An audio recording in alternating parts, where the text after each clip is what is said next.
അസ്സലാമു അലൈക്കും വറഹ്മത്തുള്ളാഹി വബറകാതുഹു. സൂറത്തുൽ മാഇദയിലെ 67 മുതലാണ് നമുക്ക് എടുക്കാനുള്ളത്.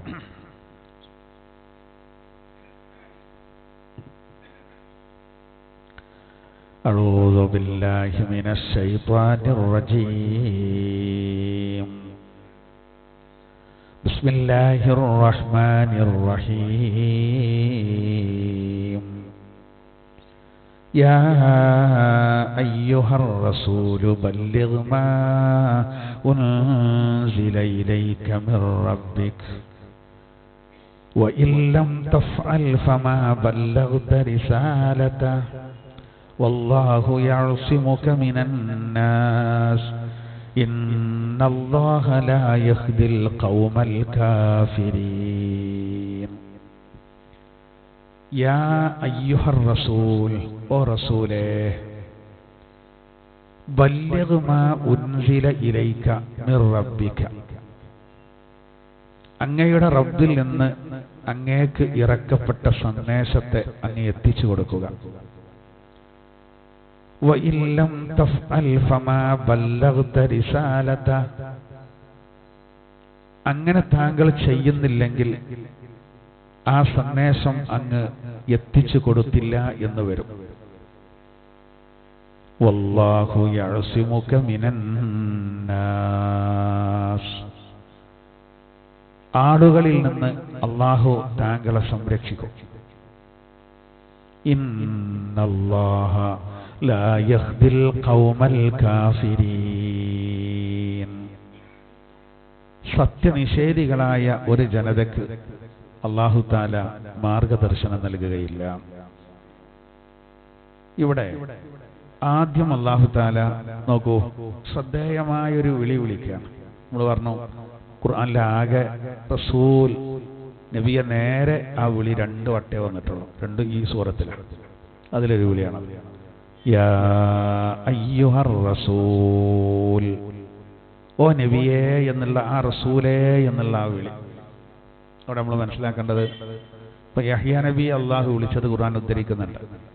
യാ യഹ്യ ഖുദിൽ കിതാബ്, അങ്ങനെ പറഞ്ഞു. ഓ യഹ്യ ഗ്രന്ഥത്തെ പിടിച്ചോളൂ. അവിടെ നേരെ പേര് വിളിക്കണം. അള്ളാന്റെ ഖലീലായ ഇബ്രാഹിം നബിയെ അലൈഹിസ്സലാത്തു വസ്സലാമിനെ ഏറെ തവണ അള്ളാഹു വിളിച്ചത് നേരെ യാ ഇബ്രാഹിം എന്നാണ്. കരീമുല്ലാഹി മൂസ അലൈഹിസ്സലാത്തു വസ്സലാമിനെയും അള്ളാഹു തആല വിളിച്ചത് പിന്നെ യാ മൂസ എന്നാണ്. അങ്ങനെ പ്രവാചകന്മാരൊക്കെ അങ്ങനെ വിളിച്ചിട്ടുണ്ട്. പക്ഷേ സൂറത്ത് നൂറിൽ അള്ളാഹു തആല നമ്മളോട് പറയുന്നുണ്ട്, നിങ്ങൾ ഒരിക്കലും നബിയെ പേര് വിളിക്കരുത്, ഒരിക്കലും പേര് വിളിക്കരുത് എന്നാണ് നമ്മളോട് അള്ളാഹു തആല കൽപ്പിച്ചത്. എന്നിട്ട് അള്ളാഹു തന്നെ അതിന് മാതൃക കാണിച്ചു തരാണ്. ഖുർആനിൽ ഒരിടത്തു പോലും യാ മുഹമ്മദ് എന്ന് വിളിച്ചില്ല. ആലി ഇംറാൻ സൂറത്തിലൊരു മുഹമ്മദ് കാണാം, സല്ലല്ലാഹു അലൈഹി വസല്ലം. അതുപോലെ അഹ്സാബ് സൂറത്തിലും മുഹമ്മദ് എന്ന പേര് അള്ളാഹു പരാമർശിക്കുന്നുണ്ട്. അതുപോലെ പിന്നെ വേറെയും 2 സ്ഥലങ്ങളിൽ പിന്നെ മുഹമ്മദ് സൂറത്തിൽ ഒരു മുഹമ്മദ് നമുക്ക് കാണാൻ കഴിയും. 4 സ്ഥലങ്ങളിൽ മുഹമ്മദ് എന്ന പേര് വന്നു. സൂറത്ത് സഫില് അഹ്മദ് എന്ന പേര് വന്നു. അവിടെ നിന്ന് എന്ത് ചെയ്തില്ല, അള്ളാഹു തആല പേര് വിളിക്കലൊക്കെ പരിചയപ്പെടുത്തുകയാണ്. 10 സൂറത്തിന്റെ ലാസ്റ്റ് മുഹമ്മദ് നബി അള്ളാഹുവിന്റെ റസൂലാണെന്ന് നമുക്ക് ഇങ്ങനെ പരിചയപ്പെടുത്തി തരാം. ആലി ഇംറാനിലും അങ്ങനെയാണ്, 4 സ്ഥലത്തും അങ്ങനെ തന്നെയാണ്. മറ്റേ ഈസാ നബി ജനങ്ങളോട് പറഞ്ഞു കൊടുക്കുകയാണ്, എന്റെ അഹ്മദ് എന്ന് വരും, അത് ഉദ്ധരിക്കുകയാണ് അല്ലാഹു തആല സഫ് സൂറത്തിൽ. അപ്പൊ അവിടെ ഒന്നും എന്ത് ചെയ്തില്ല, പേര് വിളിച്ചില്ല. അത്രക്കും ആദരവ് തിരുദൂതർക്ക് കൊടുക്കണം എന്നറിയിക്കാനാണ്. ഇസ്ലാം സ്വീകരിക്കാൻ വേണ്ടി വന്ന ഒരു സംഘം അറാബികള് അള്ളാന്റെ തിരുദൂതരെ വളരെ പരുഷമായ രൂപത്തിൽ യാ മുഹമ്മദ് എന്ന് വിളിച്ച കാരണത്താലാണ് വിശുദ്ധ ഖുർആനിൽ ഗുജറാത്ത് സൂറത്തിൽ അള്ളാഹു തആല ചില ആയത്തുകൾ തന്നെ ഇറക്കി. അതിൽ നിങ്ങൾക്കൊരു വിഷമം വേണ്ട നബിയെ, അറിയാത്തവരാണ് അവർ. ഒരു വിവരമില്ലാതെ അങ്ങേ വിളിച്ചതാണ്, അള്ളാഹു ഒരു പുറത്തു കൊടുത്തിട്ടുണ്ട്. അത്രക്കും പ്രശ്നമായിട്ടാണ് അത് കണ്ടത്. നബിക്ക് അള്ളാഹു സാന്ത്വനം നൽകണം. അവര് നേരെ പേരും നബിക്ക് വിഷമമൊന്നുമില്ല, നബിതങ്ങൾക്ക് ഭയങ്കര വിനയാണല്ലോ. അതവർക്ക് വിവരമില്ലായിട്ടാണ് നബിതങ്ങൾക്ക് അറിയാൻ. നബിതങ്ങളെ ഇമ്മ കൂടിയിട്ടില്ല. പക്ഷേ മാലോകരെ അള്ളാഹു ബോധ്യപ്പെടുത്തുകയാണ്, അങ്ങനെ ചെയ്യരുത്, ഒരു വിവരമില്ലാതെ ചെയ്തതാണ്. അത് ഗുജറാത്ത് സൂറത്തിൽ അത് സംബന്ധമായിട്ട് പറയുന്നു. ഇനി അള്ളാഹു കാണിച്ചു തരാം നമുക്ക് ആ വിളി. യാ അയ്യുഹർ റസൂൽ, ഓ റസൂലായിട്ട് ഉള്ളവരെ, ബല്ലിഗ് മാ ഉൻസില ഇലൈക മിർ റബ്ബിക്, റബ്ബിൽ നിന്ന് താങ്കൾക്ക് ലഭിച്ച ഇറക്കപ്പെട്ടതിനെ, ആ സന്ദേശത്തെ അങ്ങ് കൈമാറുക, അങ്ങ് എത്തിച്ചു കൊടുക്കുക. അള്ളാഹു പറയാം, ആ സന്ദേശത്തെ അങ്ങ് മറ്റുള്ളവർക്ക് എത്തിച്ചു കൊടുത്തോളൂ. ഖുർആനിൽ ഒരുപാട് സ്ഥലത്ത് പറയുന്നുണ്ട്, നിങ്ങളെ ദൗത്യം എന്താണ്? ഞങ്ങൾക്ക് ഇറക്കി തരുന്ന ആ സന്ദേശം ജനങ്ങൾക്ക് പറഞ്ഞു കൊടുക്കുക. അത് നിങ്ങൾ എന്ത് ചെയ്തോളൂ, നിർവഹിച്ചോളൂ. വിശുദ്ധ ഖുർആനിൽ അത് എല്ലാവർക്കും കൊണ്ട് ഫലം ഉണ്ടാവില്ല. അതാണ് അംബിയാ സൂറത്തിൽ അല്ലാഹു തആല അതിനെപ്പറ്റി ഇങ്ങനെ പറയുന്നുണ്ട്, ഇന്ന ഫീ ഹാദാ ലബലാഗൻ ലിഖൗമിൻ ആബിദീൻ വമാ അർസൽനാക ഇല്ലാ റഹ്മത്തൻ ലിൽ ആലമീൻ. എന്തിനാണ് അള്ളാഹിന്റെ റസൂലിനോട് ഇങ്ങനെ എത്തിച്ചു കൊടുക്കാൻ പറഞ്ഞത്? അള്ളാഹു പറയാണ്, ഇന്ന ഫീ ഹാദാ ലബലാഗൻ ലിഖൗമിൻ ആബിദീൻ. നബിയെ, തീർച്ചയായിട്ടും ഈ ഖുർആൻ ഉണ്ടല്ലോ, ഇത് ആബിദീങ്ങൾക്കൊരു സന്ദേശമാണ്. അതായത് അങ്ങ് എത്തിച്ചു കൊടുക്കുമ്പോൾ അതുകൊണ്ടുള്ള ഫലം ആർക്കാണ് കിട്ടുകയാണ്? ആബിദീങ്ങൾക്ക്, അള്ളാഹുവിനെ ആരാധിക്കുന്ന ആബിദീങ്ങൾക്ക് ഇതിലെന്തുണ്ട്? വലിയ ഫലമുണ്ട്. അള്ളാഹു തആല പറയാണ്, ആബിദീങ്ങൾ വളരെ കൃത്യമായിട്ട് പറയാം. അനുഭവം അതൊന്നും ആരും പേരും ഇവിടെ പറയാതിരിക്കുകയാണ്. നോക്കൂ, അപ്പോ അല്ലാഹു തആല പറയും, ഇന്ന ഫീ ഹാദാ ലബലാഗാ. നോക്കൂ, ഇതിൽ എന്തുണ്ട്? സന്ദേശമുണ്ട്. ആർക്ക്? ആബിദീങ്ങൾക്ക്. എന്നിട്ട് പറയാണ്, അങ്ങ് സർവ്വലോകങ്ങൾക്കും അനുഗ്രഹമായിട്ട് വന്നതാണ്. ഇനി അത് നമ്മൾ അതിന്റെ അടിയിലൊന്ന് ഞാൻ പറഞ്ഞത് മാത്രം ഇതിനോട് ബന്ധപ്പെട്ടൊരു കാര്യം. ഇനി അള്ളാഹിന്റെ തിരുദൂതരോട് അള്ളാഹു പറയാണ്, അങ്ങേക്ക് ലഭിച്ച സന്ദേശം അങ്ങ് എത്തിച്ചു കൊടുക്കുക എന്ന് പറഞ്ഞല്ലോ. അപ്പോ അങ്ങനെ എത്തിച്ചു കൊടുക്കുന്ന സാഹചര്യത്തിൽ എന്തുണ്ടാവും? അങ്ങനെ എത്തിച്ചു കൊടുക്കുന്ന സാഹചര്യത്തിൽ ഒരുപാട് പ്രശ്നങ്ങളും പ്രയാസങ്ങളൊക്കെ ഉണ്ടാവും. അപ്പോ അല്ലാഹു തആല പറയാണ്, എന്ത്? വഇല്ലം തഫ്അൽ ഫമാ ബല്ലഗ്ത റിസാലത. അങ്ങ് എത്തിച്ചു കൊടുത്ത് അങ്ങനെ ചെയ്യുന്നില്ലെങ്കിൽ അങ്ങ് സന്ദേശം കൈമാറിയവനാകില്ല നബിയേ. ഇപ്പൊ റസൂല് എന്ന് പറഞ്ഞാൽ തന്നെ എന്താണ്? അള്ളാഹുവിന്റെ സന്ദേശം എത്തിച്ചു കൊടുക്കുന്ന ആളെന്നാണ് അല്ലെ റസൂല്. അള്ളാഹുവിൽ നിന്നുള്ള സന്ദേശം എത്തിച്ചു കൊടുക്കുന്ന ആൾക്കാണ് എന്ത് പറയാ? റസൂല് എന്ന് പറയാം. അള്ളാഹുവിൽ നിന്നുള്ള സന്ദേശം എത്തിച്ചു കൊടുക്കുന്ന ആളാണല്ലോ റസൂല്. അപ്പൊ നിങ്ങൾ ഈ കാര്യങ്ങൾ ജനങ്ങളോട് പറഞ്ഞു കൊടുത്തിട്ടില്ലെങ്കിൽ എന്ത് വരും?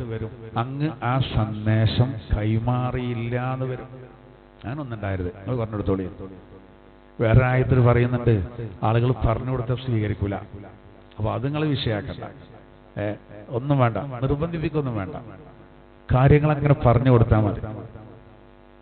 ഖുർആനിൽ ഒരുപാട് സ്ഥലത്ത് പറയുന്നുണ്ട്, വമാ അൻത അലൈഹിം ബിജബ്ബാർ ഫദക്കിർ ബിൽ ഖുർആനി മൻ യഖാഫു വഈദ്. ആയത്തിൽ പറയുന്നത് എന്താ? നബിയെ, നിങ്ങൾ നിർബന്ധിപ്പിക്കണ്ട കേട്ടോ, ഒരു അങ്ങനെ ബലപ്രയോഗം ഒന്നും നടത്തണ്ട. എന്താ ഞാൻ പറഞ്ഞാൽ കേൾക്കാത്ത അന്ന ഞാൻ അങ്ങനെ ചെയ്യും ഇങ്ങനെ ചെയ്യും, അതൊന്നും വേണ്ട, അതൊന്നും വേണ്ട. ഫദക്കിർ ബിൽ ഖുർആൻ, ഖുർആനെ കൊണ്ട് അങ്ങനെ ഉത്ബോധനം നടത്തുക. മൻ യഖാഫു വഈദ്, എന്റെ താക്കീദിനെ പേടിക്കുന്നവർക്ക് ഓൽക്ക് കാര്യമുള്ള. അതാണ് മറ്റേ ആയത്തിൽ പറഞ്ഞത്, ആബിദീങ്ങൾക്ക് ആ സന്ദേശം അത് ഉപകാരം ചെയ്യും. ഇവിടെ പറയാണ്, അങ്ങ് പറഞ്ഞു കൊടുത്തോളൂ, ഇല്ലെങ്കിൽ അങ്ങ് പറഞ്ഞു കൊടുത്തില്ല എന്ന് വരും. പിന്നെ പറഞ്ഞു കൊടുക്കുമ്പോൾ ചിലപ്പോൾ ചിലർ പ്രകോപിതരാവും. അങ്ങനെ ഭയങ്കര പ്രശ്നം ഉണ്ടായിരുന്നു. ഇനിയിപ്പോ ഈ ആയത്തിറങ്ങാൻ തന്നെ കാരണം പറഞ്ഞുതരാം. ഒരു സമയത്ത് നബി സല്ലല്ലാഹു അലൈഹി വസല്ലം തങ്ങൾക്ക് മുശ്രിക്കീങ്ങളിൽ നിന്ന് മാത്രമല്ല യഹൂദികളിൽ നിന്ന് വലിയൊരു ഭീഷണി ഉണ്ടായി. ആ സമയത്താണ് ഈ ആയത്തിറങ്ങുന്നത്. അത് സംബന്ധിച്ച് തഫ്സീറിന്റെ ഗ്രന്ഥങ്ങളിലൊക്കെ കാണാം. അതായത് യഹൂദികളിൽ നിന്നൊരു വിഭാഗം നബി സല്ലല്ലാഹു അലൈഹി വസല്ലം തങ്ങളോട് നേരിട്ട് വന്നിട്ട് പറയണം, നമ്മളുണ്ടല്ലോ ഫോൺ ചെയ്തൊക്കെ ഭീഷണിപ്പെടുത്തുമല്ലോ മര്യാദക്കുന്ന വേണ്ടി, എന്ന പോലെ ഇവിടെ ഒരു നേരെ വന്നിട്ട് പറയാണ്, യാ മുഹമ്മദ് ഇന്നാ ദബൂഅതതിൻ വബഗ്സ്, ഞങ്ങൾ ഈ എണ്ണത്തിൽ കൂടുതലുണ്ട്, അതോടുകൂടെ നല്ല സമരശക്തിയുള്ളവരാണ്. ബൗസ് ഫഇല്ലം തർജിഅ, താങ്കൾ ഈ നിലപാടിൽ നിന്ന് പിന്മാറുന്നില്ലെങ്കിൽ ഖതൽനാക, താങ്കളെ ഞങ്ങൾ കൊന്നുകളയും. എന്നിട്ട് പറയാണ്, നേരെ വന്നിട്ട് യഹൂദികള് നബി സല്ലല്ലാഹു അലൈഹി വസല്ലം തങ്ങളോട് പറയണത്, പിന്നെ താങ്കളെ ഞങ്ങൾ കൊല്ലും. എന്തിനാണ് ഈ ബഹളല്ലേ? താങ്കൾ ഇതിൽ നിന്ന് പിന്മാറുന്നില്ലെങ്കിൽ താങ്കളെ ഞങ്ങൾ വധിക്കും. ഇതിനു മുമ്പ് നമ്മൾ വിശദീകരിച്ചതാണ്. ഇവരെ കൊണ്ടെടുക്കുന്ന തൗറാത്തും ഇഞ്ചീലും ഈ കാര്യങ്ങളൊക്കെ നിബിധങ്ങൾ അതിനൊന്നും എതിർത്തിട്ടില്ല. ആ വേദങ്ങളൊന്നും അള്ളാന്റെ തിരുതർ എതിർത്തിട്ടില്ല. മാത്രമല്ല ഇതിന്റെ ശേഷമുള്ള ആയത്തില് കൃത്യമായിട്ട് വരുന്നുണ്ട്. എന്നിട്ട് ഇവർ നേരെ വന്നിട്ട് പറയാണ്, ഞങ്ങളെ നല്ല ആളുകള് എണ്ണം കൂട്ടുകയാണെങ്കിൽ, തല എണ്ണാണെങ്കിൽ ഞങ്ങളാണ് കൂടുതൽ. പിന്നെ ഞങ്ങൾ നല്ല സമരശക്തി ഉള്ളവരാണ്, ആയുധങ്ങളും കാര്യങ്ങളൊക്കെ ഞങ്ങളുടെ കയ്യിലുണ്ട്, ഞങ്ങൾക്ക് എല്ലാത്തിനും കഴിയും. അതുകൊണ്ട് താങ്കൾ ഇതിൽ നിന്ന് പിന്മാറുന്നില്ലെങ്കിൽ താങ്കളെ കൊന്നുകളയും. അങ്ങനെ തന്നെ പറഞ്ഞു. തല്ലും ബഹിഷ്കരിക്കുന്നൊന്നല്ല. ഫഇല്ലം തർജിഅ ഖതൽനാക, താങ്കളെ ഞങ്ങൾ കൊന്നുകളയുന്നു. അപ്പൊ നബി സല്ലല്ലാഹു അലൈഹി വസല്ലം തങ്ങളോട് ഇത് നേരിട്ട് പറഞ്ഞത് ചിലരൊക്കെ കേട്ടും ചെയ്തു. ഒരു സഹാബിമാരെന്ത് ചെയ്തു അറിയങ്ങള്, ഓല അടിയന്തരായിട്ടൊന്ന് കൂടി, അങ്ങനെ ഉണ്ടല്ലോ. അങ്ങനെ മുഹാജിറുകളിൽ നിന്നും അൻസാറുകളിൽ നിന്നും 100 പേര് ഒരു തീരുമാനം എടുത്തു. അള്ളാന്റെ തിരുദൂതർക്ക് നമുക്കൊരു പ്രൊട്ടക്ഷൻ കൊടുക്കണം, കാവല് കൊടുക്കണം എന്ന് പറഞ്ഞിട്ട് ഇവരെന്ത് ചെയ്തു, 100ഓളം ആളുകൾ എന്നും നബി സല്ലല്ലാഹു അലൈഹി വസല്ലം തങ്ങളുടെ സമീപത്ത് തന്നെ നിൽക്കാൻ തീരുമാനിച്ചു. ഒരിങ്ങനെ പറഞ്ഞതല്ലേ, കൊല്ലുന്ന് പറഞ്ഞതല്ലേ. അങ്ങനെ അപ്പോഴാണ് അല്ലാഹു തആല ഈ ആയത്തിറക്കുന്നത്. ഈ ആയത്തിൽ പറയുന്ന എന്താ? അതാണ് ഈ ആയത്തിൽ പിന്നെ പറയുന്ന, നോക്കി നിങ്ങൾ, അങ്ങ് എത്തിച്ചു കൊടുക്കുക, എത്തിച്ചു കൊടുത്തിട്ടില്ലെങ്കിൽ അങ്ങ് പ്രബോധനം നിർവഹിച്ചില്ല എന്ന് വരും. വല്ലാഹു യഅസിമുക മിനന്നാസ്, മനുഷ്യരിൽ നിന്ന് താങ്കളെ അള്ളാഹു സംരക്ഷിക്കുന്നതാണ്. യഹൂദികൾ പറഞ്ഞ കൊല്ലുന്നാണല്ലോ, അതിന് കഴിയൂല, അതിന് കഴിയൂല. അതുകൊണ്ട് നിങ്ങൾ അതിൽ ഒരിക്കലും പേടിക്കേണ്ട നബിയെ, ഒരിക്കലും ആളുകൾക്ക് താങ്കളെ കൊല്ലാൻ കഴിയൂല, ആർക്കും കഴിയൂല. യൂതന്മാർക്കെന്നല്ല, ഒരു വലിയ കെണി ഒപ്പിക്കുന്നവരാണ്. അതുകൊണ്ടാണ് സ്വഹാബിമാരും മുഹാജിറുകൾ അൻസാറുകൾ നബി തങ്ങൾക്ക് കാവൽ ഏർപ്പെടുത്തിയത്. അപ്പൊ അല്ലാഹു തആല പറയണത്, വല്ലാഹു യഅസിമുക മിനന്നാസ്, ജനങ്ങളിൽ നിന്ന് അല്ലാഹു താങ്കളെ കാക്കും, നിങ്ങളൊരു പേടിയും പേടിക്കണ്ടാർ. അപ്പൊ നബി സല്ലല്ലാഹു അലൈഹി വസല്ലം തങ്ങൾ അവിടെ കൂടിയിരുന്ന സ്വഹാബിമാരോട്, 100ഓളം ആളുകളില്ലേ, ആ സ്വഹാബിമാരോട് പറഞ്ഞെന്തറിയോ, ഇതിന്റെ വ്യാഖ്യാനത്തിൽ കാണാം, അല്ലാഹുവിന്റെ റസൂൽ അവരോട് പറഞ്ഞു, ഇൻസരിഫൂ ഇലാ റിഹാലിക്കും ഫഇന്നല്ലാഹ ഖദ് അസമനീ, നിങ്ങളെല്ലാവരും നിങ്ങളെ കുടിയിലേക്ക് മടങ്ങിപ്പോയിക്കോളൂ. നമുക്കൊക്കെ ചെറിയ ചെറിയ സംവിധാനങ്ങളാണ് അന്നുള്ളത്. നമ്മള് വലിയ പ്രയാസത്തിലാണല്ലോ, വലിയ പ്രയാസമാണ്. എന്നാലും നബി തങ്ങൾ സ്വഹാബിമാരോട് പറയാണ്, എല്ലാവരും പോയിക്കോളെ, ഇനി പ്രശ്നമില്ല. വല്ലാഹു യഅസിമുക മിനന്നാസ് എന്ന് അള്ളാഹു ആയത്തിറക്കിയിട്ടുണ്ട്. ഈ വേറെ ഒരു റിപ്പോർട്ടിൽ കാണുന്ന എങ്ങനെയാ അറിയങ്ങള്, ഈ ആയത്തിറങ്ങിയത് അർദ്ധരാത്രിയാണ്, അട്ടപ്പാതിരക്ക് അറിയാം. അതായത് നബി സല്ലല്ലാഹു അലൈഹി വസല്ലം തങ്ങൾക്ക് 2 സ്വഹാബിമാര് കാവലിരിക്കുകയാണ്. 2 സ്വഹാബിമാർ. ഇവിടെ 100 എന്നാണ് ഈ റിപ്പോർട്ടിൽ. വേറെ ഇത് രണ്ടും വന്നിട്ടുണ്ടാവും. ഒന്ന് പകരേക്കാരം, ഒന്ന് രാവിലേക്കാരം. അപ്പോൾ അർദ്ധരാത്രി സമയത്ത് അള്ളാന്റെ തിരുദൂതരുടെ കുടിലിന്റെ മുന്നിൽ ഉറങ്ങാതെ 2 സ്വഹാബിമാർ ഇരിക്കുന്നുണ്ട്. ഒന്ന് സഅദ് റളിയല്ലാഹു അൻഹു ആണ്, വേറൊരു സ്വഹാബി. അപ്പോഴാണ് ജിബ്രീൽ അലൈഹിസ്സലാത്തു വസ്സലാം വന്നിട്ട് നബിക്ക് ഓതി കൊടുക്കുന്നത്, വല്ലാഹു യഅസിമുക മിനന്നാസ്. നിങ്ങൾക്ക് കാവലും ആവശ്യമില്ല. അപ്പോൾ എന്ത് ചെയ്തു, നബി സല്ലല്ലാഹു അലൈഹി വസല്ലം തങ്ങൾ അവിടുന്ന് എഴുന്നേറ്റിട്ട് ഒരു വിരിയാണ് വാതിലെ, അങ്ങനെ മാറ്റിയിട്ട് നബി തങ്ങൾ പുറത്തേക്ക് തലട്ട്. അപ്പൊ ഇവരുറങ്ങാതിരിക്കുകയാണ്. ഇന്ന് നമ്മൾ ജല്ലറിക്കൊക്കെ ആവിലിരിക്കും പോലല്ല, ഓലെല്ലാം ഉറക്കേകാറ്. പ്രശ്നമില്ല, നിയമം അനുസരിച്ചൊരു വേണമെന്നുള്ളൂ. അല്ലെങ്കിൽ ഇപ്പോൾ ഈ ഉറങ്ങാതെ ഇരുന്നിട്ടും കൊള്ളക്കാർ തോക്കൊക്കെ ഏറ്റവും വന്നാൽ മാറി നിർക്കുക എന്നല്ലാതെ വേറെ വഴി ഉണ്ടാവില്ല. പക്ഷെ ഇവർ ഉറങ്ങാതെ ഇരിക്കുകയാണ്. അപ്പൊ നബി തങ്ങൾ അവരോട് പറഞ്ഞു, നിങ്ങൾ മടങ്ങി പോയിക്കോളൂ, വീട്ടിൽ പോയിക്കോളൂ, പിന്നെ എന്റെ സംരക്ഷണം അല്ലാഹു ഏറ്റെടുത്തിട്ടുണ്ട്, നീ കാവല് വേണ്ട. പക്ഷെ ഇവര് പോകാൻ തയ്യാറാണില്ല, സ്വഹാബിമാരല്ല. അവർക്ക് നബിയുടെ ജീവനാണല്ലോ വലുത്. അന്നബിയു ഔലാ ബിൽ മുഅ്മിനീന മിൻ അൻഫുസിഹിം. അഹ്സാബ് സൂറത്തിൽ അല്ലാഹു പറഞ്ഞത് അങ്ങനെയാണ്. മുഅ്മിനീങ്ങൾക്ക് അല്ലാഹുവിന്റെ തിരുദൂതർ സ്വന്തം ശരീരത്തെക്കാൾ ബന്ധപ്പെട്ടതാണ്. സ്വന്തം ശരീരം അതിനേക്കാൾ ബന്ധപ്പെട്ടതാണ് അള്ളാഹിന്റെ തിരുദൂതർ എന്നാണ്. അപ്പൊ പിന്നെ അതിൽ മാറ്റം ഉണ്ടാവില്ല. പക്ഷെ ഇവർ പോകാൻ തയ്യാറായില്ല. അപ്പൊ നബി തങ്ങൾ ഈ ആയത്ത് ഓതി കൊടുത്തു. ഈ ആയത്ത് അള്ളാഹുവിന്റെ തിരുദൂതർ ഓതി കൊടുക്കുകയാണ്. യാ അയ്യുഹർ റസൂലു ബല്ലിഗ് മാ ഉൻസില ഇലൈക മിർ റബ്ബിക ഫഇൻ ലം തഫ്അൽ ഫമാ ബല്ലഗ്ത റിസാല വല്ലാഹു യഅസിമുക മിനൻ നാസ്. അത് കേട്ടപ്പോ പിന്നെ ഇപ്പൊ വേറെ വഴിയില്ലല്ലോ. പിന്നെ ഇനിയിപ്പോ അവിടെ ചുറ്റിപ്പറ്റി നിന്നാല് അള്ളാഹു അങ്ങനെ പറഞ്ഞ സ്ഥിതിക്ക് അത് പിന്നെ നബിതങ്ങളോടൊരു അനാദരവാവും. അപ്പൊ അവർ പോയി എന്നുള്ള വേറെ ആയത്തും കൂടി ഇറങ്ങിയിട്ടുണ്ട്. എന്താ അറിയോ?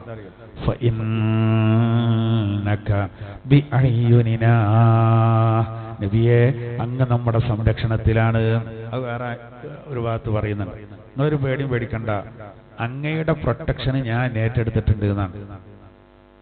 നിങ്ങളെ ധർമ്മം ശരിക്കും നിർവഹിച്ചോളൂ. ഇനി ഇവിടെ നമുക്കൊരു സംശയം വരുന്ന കാര്യങ്ങള് അങ്ങനെയൊക്കെ ആണെങ്കിൽ പിന്നെ എങ്ങനെയാണ് നബിയുടെ നെറ്റി പൊട്ടിയത്? ചോര വന്നില്ലേ? ത്വായിഫ് എന്നൊക്കെണ്ട് പൊട്ടിയിട്ട് ചോര വന്നിട്ട് അള്ളാഹിന്റെ തിരുദൂതന്റെ ചെരുപ്പിൽ ഇങ്ങനെ നിന്നു അത്രേ. അത് ഇങ്ങനെ ഒലിച്ചിറങ്ങിയിട്ട് രക്തത്തെ ഒലിച്ചിറങ്ങിയിട്ട് കാലിലൂടെ വന്നിട്ട് ചെരുപ്പിൽ നിന്നു എന്നാണ്. അപ്പൊ അതോ പുണ്യ നബി സല്ലല്ലാഹു അലൈഹി വസല്ലമയുടെ മുൻപല്ല് പൊട്ടിയിലെ യുദ്ധക്കളത്തില് അന്നാണ് ഒരു സഹാബി ഇതറിഞ്ഞപ്പോ ഒരു കല്ലെടുത്തിട്ട് തന്റെ പല്ല് പൊട്ടിച്ചു. ഹബീബായ നബിയുടെ പല്ല് പൊട്ടിയെങ്കിൽ എനിക്ക് ഇനി ഒരു പൊട്ടാത്ത പല്ല് വേണ്ട എന്ന് പറഞ്ഞിട്ട്. അതുപോലെ ചില മർദ്ദനങ്ങളൊക്കെ നബിതങ്ങൾക്ക് വന്നിട്ടുണ്ട്. അബൂലഹബിന്റെ മകന് റസൂലുള്ളാഹിന്റെ കുപ്പായം വലിച്ചു കീറിയിട്ട് നെഞ്ചിലേക്ക് തുപ്പിയിട്ടുണ്ട്. അള്ളാഹിന്റെ തിരുദൂതരെ തടഞ്ഞു വെച്ചിട്ട് തലയിലേക്ക് മണ്ണ് വാരിയിട്ടിട്ടുണ്ട് പൂഴി. അപ്പൊ ഇത് ഈ ആയത്തിനെതിരാണോ? അല്ല. അപ്പോ ഖുർആൻ വ്യാഖ്യാതാക്കള് പറയുന്നത് പിന്നെ ഈ വല്ലാഹു യഅസിമുക മിനന്നാസ് എന്ന് പറഞ്ഞാൽ അതിന്റെ ഉദ്ദേശം ജീവഹാനി നടത്താൻ ആർക്കും കഴിയില്ലെന്നാണ്. ഇതുപോലെ സക്കരിയ നബി അലൈഹി സ്വലാത്തു വസ്സലാമിനെ യഹൂദികൾ വധിച്ച പോലെ യഹ്യ നബി അലൈഹി സ്വലാത്തു വസ്സലാമിനെ വധിച്ച പോലെ കഴിയില്ല. ഒരുപാട് പ്രവാചകന്മാർ അവർ കൊന്നിട്ടുണ്ട്. ആ യഹൂദികൾ തന്നെയാണ് പറയുന്നത് താങ്കൾ മടങ്ങണില്ലെങ്കിൽ ഞങ്ങൾ കൊല്ലുന്നുണ്ട്. അപ്പോൾ അല്ലാഹു തആല പറയേണ്ട സാഹചര്യം നോക്കണം. ഞങ്ങളെ സംരക്ഷണം അല്ല ജനങ്ങളിൽ നിന്ന് അല്ല കാക്കും നബിയെ എന്ന് പറഞ്ഞാൽ ഒരാൾക്കും കൊല്ലാൻ കഴിയില്ലെന്നാണ്. 12ഓളം വധശ്രമങ്ങൾ നടന്നിട്ടുണ്ട്. നമുക്ക് പറയാം മുടിനാരിയേക്കാണ് നബി സല്ലല്ലാഹു അലൈഹി വസല്ലം തങ്ങളെ രക്ഷപ്പെട്ടത്. അപ്പൊ കൊല്ലാൻ കഴിയൂല എന്നാണ്. അതല്ലാതെ വേറെ ചില ദേഹോപദ്രവങ്ങൾ നബിതങ്ങൾക്ക് വരാനുള്ള കാരണം എന്താ അറിയങ്ങൾ? അതിനൊരു കാരണമുണ്ട്. അതിന് കാരണം എന്താ വെച്ചാല് ലോകത്തുള്ള മുഴുവൻ സത്യവിശ്വാസികൾക്കും അതിൽ അവർക്ക് എന്തെങ്കിലും വരുമ്പോ ക്ഷമ വരാനാണ്. അതാണ് നബിതങ്ങൾ പറഞ്ഞത് അശദ്ദുന്നാസി ബലാൻ അൽ അംബിയാഉ സുമ്മൽ അംസലു സുമ്മൽ അംസലു. ലോകത്ത് ഏറ്റവും അധികം പ്രയാസങ്ങളും പരീക്ഷണങ്ങളും വന്നത് അത് അമ്പിയാക്കൾക്കാകുന്നു. പിന്നെ അവരെ പോലാത്തവർ, പിന്നെ അവരെ പോലാത്തവർ.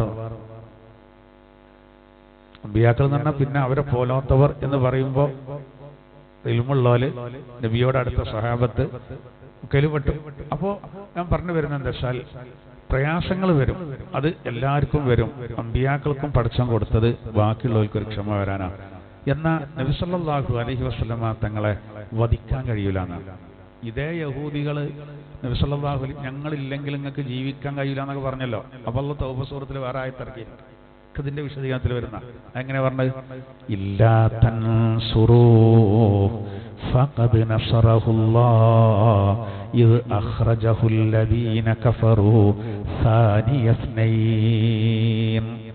യഹൂദികളോടാന്ന് പറഞ്ഞാൽ എന്താ പറയുക? ഇങ്ങളിങ്ങാട്ടിലും വലിയ ആൾക്കാരായിരുന്നു മക്കത്തെ പിന്നെ അബൂജഹലിന്റെ പട്ടാളം. നൂറുകണക്കിന് ആളുകൾ ആയുധങ്ങളായിട്ട് നബി സല്ലല്ലാഹു അലൈഹി വസല്ലം തങ്ങളുടെ വീട് വളഞ്ഞിട്ട് എല്ലാവരും കൂടി കൊല്ലാന്ന് കരുതിയിട്ടുള്ള ഗൂഢതന്ത്രം ആവിഷ്കരിച്ച് എന്തെയാണെന്ന് യാസീനിലെ 9 ആയത്തോതി പൂടി വാരി കൈ പിടിച്ചിട്ട് യാസീനിലെ 9 ആയത്തോതിയിട്ട് ഒരൊറ്റ ഏറ കാണാൻ കഴിഞ്ഞില്ല. ഒരു കണ്ണങ്ങനെ തിരുമ്പി. ആ ഏറിന് എങ്ങനെയാണ് വീടിൻ്റെ അകത്തുനിന്ന് എറിയുമ്പോൾ പുറത്തുള്ള എല്ലാവരുടെ കണ്ണിലും ആ പൂഴി എത്തിയത്? അതൊക്കെ ഒരു നിമിത്തം. പടച്ചോൻ കാവല് കൊടുക്കാൻ ഓരോ നിമിത്തങ്ങളാണ്. ആലോചിച്ച് നോക്കൂ. അങ്ങനെ വിധങ്ങളാണ് ഇറങ്ങിപ്പോയല്ലോ അള്ളാഹു. എന്നിട്ട് ഇവരോട് പറയണേ, ഇവർ ഭീഷണിപ്പെടുത്തേണ്ട സാഹചര്യമൊക്കെ വന്നപ്പോൾ അന്നും ഇങ്ങനെ ഉണ്ടായിട്ടുണ്ട്. അപ്പോൾ അള്ളാഹു പറയാ, യഹൂദികൾ പറയുമായിരുന്നു ഞങ്ങളില്ല. കാരണം ഒരു കഴിഞ്ഞ ക്ലാസ്സിൽ നമ്മൾ പറഞ്ഞല്ലോ, യദുല്ലാഹി മഗ്ലൂല, അള്ളാഹ് ഹസ്തബന്ധിതനാണ്. നല്ല കാശുണ്ടായിരുന്നു, അപ്പോൾ വലിയ അഹങ്കാരം കാണിച്ചു. അപ്പൊ അള്ള പറയാ, മറ്റൊരായത്തിൽ പറയാ, നിങ്ങൾ സഹായിക്കണില്ലെങ്കിലും ഫഖദ് നസറഹുല്ലാ, റസൂലിനെ അള്ള സഹായിക്കും. നിങ്ങൾക്ക് എന്നെ എക്സാമ്പിൾ പറഞ്ഞുതരാം. ഇത് അഖ്റജഹുല്ലദീന കഫറു, സത്യനിഷേധികൾ അദ്ദേഹത്തെ പുറത്താക്കി എന്ന് പറഞ്ഞാൽ പുറത്ത് ഓടാന്ന് പറഞ്ഞൊന്നല്ല. നിബിതങ്ങൾക്ക് ആ അർദ്ധരാത്രി വീട് വിട്ടിറങ്ങാൻ ഒരു കാരണക്കാരായി. അങ്ങനെ ഇത് അഖ്റജഹുല്ലദീന കഫറു സാനിയസ്നൈൻ, രണ്ടിൽ ഒരാളായി. രണ്ട് പറഞ്ഞാൽ ശുദ്ധീകരിക്കുന്നവരും നിബിതങ്ങളും. ഒരാൾ നിബിതങ്ങൾ വീട്ടിൽ നിന്ന് ഇറങ്ങുമ്പോൾ അങ്ങനെയാണ്. പിന്നെ ശുദ്ധീകരിക്കുന്നവരുടെ വീട്ടിൽ, പിന്നെ ഗാർ സൗർ. ഇത് ഹുമാ ഫിൽ ഗാർ, അവർ രണ്ടുപേരും ആ ഗാർ സൗറിൽ ഇരുന്ന സന്ദർഭം. ഇത് യഖൂലു ലി സാഹിബിഹി ലാ തഹ്സൻ ഇന്നല്ലാഹ മഅനാ. ശത്രുക്കള് എല്ലായിടത്തും വല വീശിയ കൂട്ടത്തിൽ അവരെവിടെയും വന്നു. നിബിതങ്ങളുടെ അരികിലും ആ മലന്റെ മുകളിലും കയറിയല്ലോ. പക്ഷെ അവർക്ക് നോക്കാൻ തോന്നിയില്ല. ഒരു നൂറ്റാണ്ടായിരിക്കും അവിടെ താമസം ഉണ്ടായിട്ടെന്ന് തോന്നിയെന്നാണ്. അവിടെ ആളുകൾ ആ ഗുഹയിലേക്ക് ഒരാൾ കയറിയിട്ട് ഒരു 100 കൊല്ലയിലയക്കുന്നു തോന്നുന്ന രൂപത്തിലാക്കിയത്. അങ്ങനെയാണ് തഫ്സീറിൽ പറയുന്നത്. ഉമയ്യത്ത് ബിൻ ഖലഫിന്റെ നേതൃത്വത്തിൽ ഒരു സ്ക്വാഡാക്കിന് തിരിച്ചു. ഒരുപാട് സ്ക്വാഡുകളാക്കി. അതിൽ ഒന്നിന്റെ നേതൃത്വം ഉമയ്യത്ത് ബിൻ ഖലഫ. ഭയങ്കര വിരോധിയാണ്. അയാളെ കയ്യിലൊക്കെ നിബിധങ്ങളാണ് കിട്ടിയാണ്ടല്ല അരിഞ്ഞു നോർക്കും. അയാളെ നേതൃത്വത്തിലാണ് കയറി വരുന്നത്. ഒരക്കാല് ശുദ്ധീകരിക്കുന്നവരിങ്ങനെ കാണുകയാണ് അതിൻ്റെ ഉള്ളിൽ നിന്ന് ഇരുന്നിട്ട്. അല്ല മൂപ്പര് കരഞ്ഞത്, അല്ല നബിതങ്ങൾ കണ്ണീര് തുടച്ചുകൊടുത്ത് ലാ തഹ്സൻ യാ അബൂബക്കർ ഇന്നല്ലാഹ മഅനാ. അതാണ് അള്ളാഹ് എടുത്തു പറയുന്നത്. ഇത് യഖൂലു ലി സാഹിബി, തന്റെ കൂട്ടുകാരനായ അബൂബക്കർ റളിയല്ലാഹു അൻഹുവിനോട് നബിതങ്ങൾ പറഞ്ഞു, ലാ തഹ്സൻ, ദുഃഖിക്കണ്ട അബൂബക്കറേ, ഇന്നല്ലാഹ മഅനാ, അള്ളാഹ് കൂടെയുണ്ട്. തൗബ സൂറത്ത് ഓതുമ്പോൾ അവിടെ എത്തുമ്പോൾ ശുദ്ധീകരിക്കുന്നവർക്ക് അറിയുമായിരുന്നു. എന്താ കാരണം? എന്നെ പറ്റിയാണല്ലോ പറയുന്നത് എന്ന് ആലോചിച്ചിട്ട്. ഇത് അംഗീകാരല്ലേ? അവിടെ എത്തുമ്പോൾ അദ്ദേഹം എന്ന് ഓതുമ്പോ കാര്യം ഞാനുള്ള സാഹിബ്, ഭാഗ്യം, അതിന്റെ ആ സന്തോഷം കൊണ്ടേ. അപ്പൊ അവിടെ ആ കാവര് കൊടുത്ത രീതിയൊക്കെ നോക്കി നിങ്ങൾ, ഒന്നും ഒരിക്കലും ചെയ്യാൻ കഴിഞ്ഞില്ല. അതിൻ്റെ ഉള്ളിൽ ആളുണ്ടാവില്ല എന്ന് എഴുതി അവിടെ ഏറ്റവും വന്ന സ്തുതിക്കൊന്ന് കുനിഞ്ഞു നോക്കിയാൽ കാണുമായിരുന്നു. പക്ഷെ അവർക്ക് നോക്കാൻ തോന്നിയില്ല. ഇങ്ങനെ എത്രയോ സംഭവങ്ങൾ. പക്ഷെ സ്വഹാബിമാർക്ക് ഭയങ്കര ജാഗ്രതയാണ്. അതായത് നബി സല്ലല്ലാഹു അലൈഹി വസല്ലം തങ്ങൾക്ക് പ്രയാസങ്ങളൊന്നും വരരുത്. അതുകൊണ്ടാണല്ലോ ത്വൽഹത്ത് ഇബ്നു ഉബൈദില്ല റളിയല്ലാഹു തആല അൻഹു തീരെ സുഖല്ല. റസൂലുള്ളാഹി സ്വല്ലല്ലാഹു അലൈഹി വസല്ലം അദ്ദേഹത്തെ കാണാൻ വേണ്ടി ചെന്നു. രാത്രി വളരെ സീരിയസ് ആണ്. സ്വർഗം കൊണ്ട് സന്തോഷ വാർത്ത അറിയിക്കപ്പെട്ട ത്വൽഹത്ത് റളിയല്ലാഹു തആല അൻഹു തീരെ സുഖമില്ലാത്ത അവസ്ഥയിലാണ്. നബിതങ്ങൾ കാണാനൊക്കെ ചെന്നു. അപ്പോൾ അദ്ദേഹത്തിന് ബോധമല്ല. നബിതങ്ങൾക്ക് മൂപ്പരോട് സംസാരിക്കണം എന്ന പക്ഷെ മൂപ്പർക്ക് ഓർമ്മയില്ല. അപ്പോൾ അവിടെ കൂടിയിരുന്ന സ്വഹാബിമാരോട് നബിതങ്ങൾ പറഞ്ഞു, ഞാൻ വീട്ടിലേക്ക് മടങ്ങുകയാണ്. ഇനി അദ്ദേഹത്തിന്റെ ഓർമ്മ എപ്പോഴാണോ തെളിയുന്നത് ആ സമയത്ത് നിങ്ങൾ എന്നോട് വന്നിട്ട് പറയണം. എപ്പോഴാ ഓർമ്മ തെളിയുന്നത് ആ സമയത്ത് നിങ്ങൾ എൻ്റെ അടുത്ത് വന്ന് പറയണം, ഞാൻ അപ്പോൾ വരാനാ. അർദ്ധരാത്രി കഴിഞ്ഞപ്പോൾ ത്വൽഹത്ത് ഇബ്നു ഉബൈദില്ല റളിയല്ലാഹു അൻഹു കണ്ണു തുറന്നു. നല്ല ഓർമ്മ ഉണ്ട് അദ്ദേഹത്തിന്. വളരെ ഗുരുതരാവസ്ഥയിലാണ്. കണ്ണ് തുറന്നു. അപ്പൊ നബിതങ്ങൾ പറഞ്ഞാണല്ലോ എപ്പോ ഓർമ്മ തെളിഞ്ഞാലും എൻ്റെ അടുത്ത് വരണം. അപ്പോൾ ഒരു സ്വഹാബി നബിതങ്ങളുടെ കുടിലേക്ക് താമസിക്കുന്ന വീട്ടിലേക്ക് പോകാൻ ഒരുങ്ങുമ്പോ ത്വൽഹത്ത് റളിയല്ലാഹു അൻഹു പറഞ്ഞു, വേണ്ട. നബി ഇങ്ങനെ പറഞ്ഞിട്ടുണ്ട്. നബിതങ്ങളൊക്കെ വരികയെന്ന് പറഞ്ഞാൽ പ്രത്യേകിച്ച് മരണം ആസന്നമായ ഒരു സമയമാണ്. ആ സമയത്ത് വരികയെന്ന് അത്രയും സന്തോഷം ഉണ്ടാക്കുന്ന കാര്യമാണ്. പക്ഷെ മൂപ്പര് ചിന്തിക്കേണ്ട എന്താ അറിയോ? ഈ രാത്രി നബി സല്ലല്ലാഹു അലൈഹി വസല്ലം തങ്ങൾ വന്നാൽ അന്ന് ജൂതന്മാരുടെ വലിയ ഷർറുള്ള കാലമാണ്. അപ്പൊ അത് നബി തങ്ങളുടെ സുരക്ഷയെ ബാധിക്കും. ഇവരുടെ കണ്ണിലെങ്ങാനും പെട്ട് കഴിഞ്ഞാൽ അതൊക്കെ പ്രശ്നമാണ്. അതുകൊണ്ട് അത് വേണ്ടാന്ന് പറഞ്ഞു. സമ്മതിച്ചില്ല. നബി തങ്ങളെ ആ സമയത്ത് കൊണ്ടുവരാൻ സമ്മതിച്ചില്ല. പക്ഷേ സുബഹിയുടെ മുമ്പ് അദ്ദേഹം ഈ ലോകത്തോട് വട പറഞ്ഞു. പിന്നെ നബി തങ്ങൾ വരുന്നത് രാവിലെയാണ്. അപ്പോൾ വന്നപ്പോൾ ഇങ്ങനെ കാര്യങ്ങളൊക്കെ പറഞ്ഞപ്പോൾ നബി തങ്ങൾ ചോദിച്ചു, അപ്പം ഞങ്ങളോട് പറഞ്ഞല്ലേ എപ്പോൾ സംഭവിച്ചാലും നിങ്ങൾ പിന്നെ അദ്ദേഹം ഓർമ്മ തെളിഞ്ഞാൽ എന്നെ വിളിക്കണം എന്ന് ഞാൻ പറഞ്ഞല്ലേ എന്ന് ചോദിച്ചു. സഹാബിമാർ പറഞ്ഞു, നബിയെ ഞങ്ങൾ പറയാത്തത് കൊണ്ടല്ല, ഞങ്ങളതിന് ഒരുങ്ങാത്തത് കൊണ്ടല്ല, പക്ഷെ ത്വൽഹത്ത് ഇങ്ങനെ പറഞ്ഞു, ഞങ്ങൾ സമ്മതിച്ചില്ല. അത് നിബിതങ്ങൾക്ക് പ്രയാസം വരും, അങ്ങേക്ക് പ്രയാസം വരും എന്ന് കരുതിയിട്ടാണ് അദ്ദേഹം ഞങ്ങളെ വിലക്കിയതെന്ന് പറഞ്ഞു. അപ്പോൾ റസൂലുള്ളാഹി തങ്ങൾ ദുആയിരുന്നു, അല്ലാഹുമ്മൽ ഖത്ൽഹത തൽഹഖു ഇലൈഹി വയൽഹഖു ഇലൈക്. അല്ലാഹുവിനോട് ദുആർക്കാണ്, പടച്ചോനെ നീ തൊൽഹത്തിനെയും തൊൽഹത്ത് നിന്നെയും തൃപ്തിപ്പെടുന്ന രൂപത്തിൽ കണ്ടുമുട്ടണേ. അങ്ങനെ ഒരു സംഗമം, ഒരു വലിയൊരു കിട്ടല് കിട്ടി. ആ മര്യാദ കാണിച്ചോടെ ആലോചിച്ച് നോക്കുക. അവരൊക്കെ ഒരു സ്നേഹം നോക്കണം നിങ്ങൾ.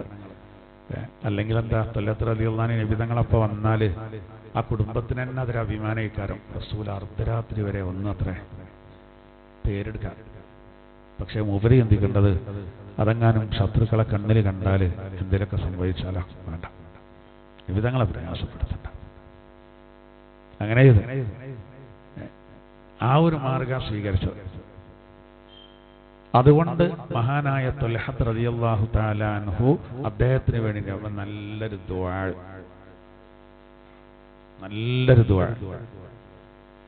ആ ദുആ പോരെ, അത് മാത്രം പോരെ. ആലോചിച്ച് നോക്കി, പടച്ചോനെ അല്ലാഹുമ്മൽ ഖത്ൽഹത തൽഹഖു ഇലൈഹി വയൽഹഖു ഇലൈക.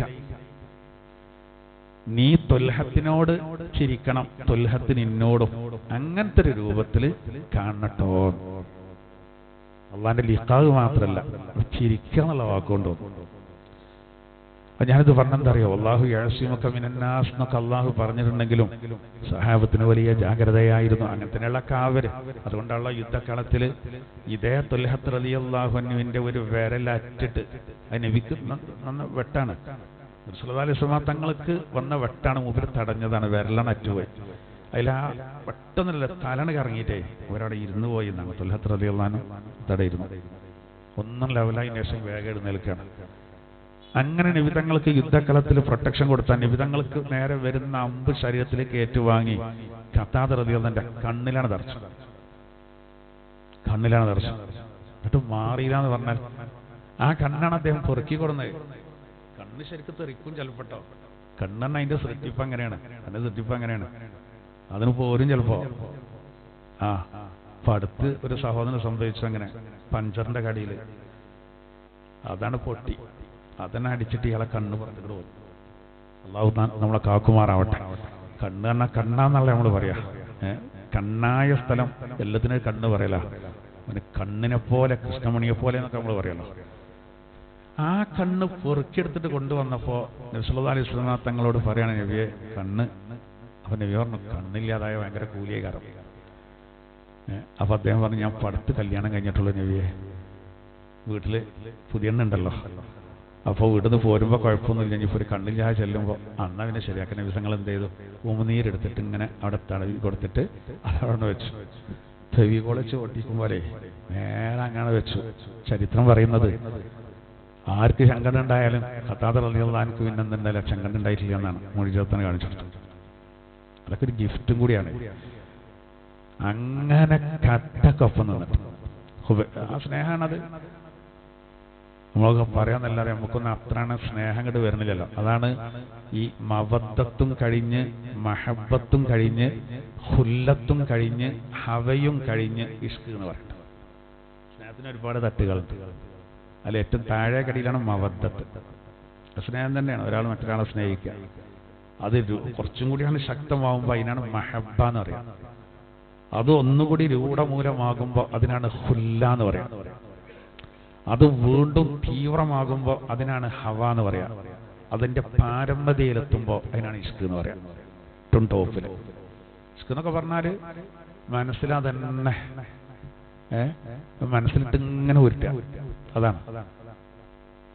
പിന്നെ ഇത് ഓരോന്നും മാത്രം പറയുമ്പോൾ അതിലെല്ലാം അടങ്ങിയമാർക്കൊക്കെ എന്റെ വ്യാഖ്യാനത്തിൽ കാണാം. ഹുബ്ബ് എന്നൊക്കെ പറയുമ്പോൾ ഹവ എന്നുള്ളത് കുറെ ഇതിൽ കാണാം. ബുസൂരി ഇമാമൊക്കെ അത്, അതായത് ഹവൽ റുദരി. റുദറ എന്ന് പറഞ്ഞാൽ പിന്നെ ഈ യമനിലെ ഒരു ഗോത്രമാണ്. യമനിലെ ഒരു ഗോത്രത്തിന്റെ പേരാണ് എന്ത്, ബനു ഉദറ. പോലെ പ്രത്യേകത എന്താ അറിയങ്ങള്, ഒരു ഭയങ്കര സ്നേഹ പരസ്പരം ലോകത്തറിയപ്പെട്ടാണത്. ബനു ഉദറക്കാരെന്ന് പറഞ്ഞാല് ഓല് നമ്മള് പറയില്ലേ ചങ്ക് പറിച്ചു കൊടുക്കാന്നൊക്കെ പറയില്ല. എന്നാലും ഭയങ്കര സ്നേഹം ഒരു തമ്മിൽ, ഒരാൾക്കില്ലെങ്കിൽ മറ്റോ കൊടുക്കും. അങ്ങനെ സഹകരണം. അതാണ് ആ പദം, അവരുടെ ആ കബീലയിലേക്ക് ചേർത്തിയ പദം നബിയോടുള്ള സ്നേഹത്തിൽ ഏത് കൊണ്ടുവന്നത്? ബുസുരിമാമൊക്കെ ഉദരി എന്നുള്ള വാക്കുകൊണ്ട് ഒരാളെ കാരണം സ്നേഹത്തിലേക്ക് അറിയിക്കാൻ. ഉമറുൽ ഖാഹിർ റളിയല്ലാഹു അൻഹു ഹവ എന്നുള്ള വാക്ക് കൊണ്ടുവന്നിട്ട് അദ്ദേഹത്തിന്റെ കവിതകളിൽ. എന്നെ പലരും ആക്ഷേപിക്കുന്നുണ്ട് ഇത്രത്തോളൊക്കെ സ്നേഹം വേണമെന്ന്. ഞാനെന്റെ കാതില് ഒരു ബാധിര്യം നിറയ്ക്കാണ്, ഒന്നും കേൾക്കണ്ട. ഏത്? ഞാൻ അള്ളാന്റെ തിരുദൂതരെ സ്നേഹിക്കുന്നത് ഓവറായി എന്ന് ആരെങ്കിലും പറയണേ ഞാനത് കേൾക്കാൻ തന്നെ അല്ല, എന്റെ ആവശ്യമില്ല. ഇതിലാറെ നമ്മൾ ആരെയാ സ്നേഹിക്കാനെന്നുള്ളതാണ്. ഏതായിരുന്നാലും നോക്കുക, അപ്പൊ നബി സല്ലല്ലാഹു അലൈഹി വസല്ലം തങ്ങളുടെ ജീവിതത്തിൽ ഒരുപാട് പ്രയാസങ്ങൾ, പക്ഷെ കൊല്ലാൻ കഴിയൂല എന്നുള്ളത് ഗ്യാരണ്ടിയാണ്. വല്ലാഹു യഅസിമുക മിനന്നാസ്. അതുകൊണ്ടുള്ള എത്ര ഈ വധശ്രമത്തിൽ നിന്നാണ് അള്ളാന്റെ തിരുദൂതർ കൈസലായത് രക്ഷപ്പെട്ടത്. ഒരുപാട് ഉദാഹരണങ്ങൾ കാണാം. അതൊക്കെ അതിൻ്റെ ഒരു ഭാഗമാണ്. ഞാൻ അവിടെ നിന്ന് ഇത് ഒരുപാട് വിശാലമായ, പ്രത്യേകിച്ച് അവിടുത്തെ ആളുകൾ എന്ന് പറഞ്ഞാൽ വെറും അക്രമ, അന്നത്തെ ഒരു സ്വഭാവം തന്നെ അങ്ങനെയുള്ള, അതിൻ്റെ അടിയിലാണ് നിവിധങ്ങൾ ജീവിക്കുന്നത്. ഇപ്പൊ നമ്മളിപ്പോൾ ഈ ലഹരിയും മറ്റൊക്കെ ഉപയോഗിച്ചിട്ട് സംഘർഷമൊക്കെ ഉണ്ടാക്കുന്ന ആൾക്കാരുണ്ടാവില്ല. അവർക്ക് വെട്ടാനും കുത്താനൊന്നും ഒരു മടി ഉണ്ടാവില്ല. കാരണം അപ്പൊ അവർക്ക് ഒരു ബോധം ഉണ്ടാവില്ല. അപ്പൊ ആരെ ഓല് എന്തും ചെയ്യും എന്ന പോലെ ഒരവസ്ഥ. അതിങ്ങനെ പറയുന്നുണ്ട്.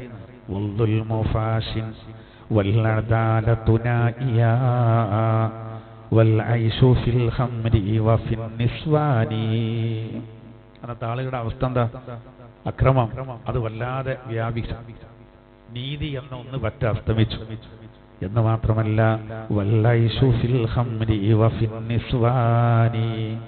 മനുഷ്യന്റെ ജീവിതം എന്ന് പറഞ്ഞാല് കള്ള്, പെണ്ണ്, മദ്യവും മദിരാക്ഷി എന്ന് പറയല്ലോ. ഖത്ലും വഗസ്ബുൻ മൈസിറുൻ വഖിയാനതു അക്ലുർ റിബാ തജ്രി ബിഗൈരി ഇനാനി. ഒരു കവി അതിനെ പറ്റി പാടാൻ.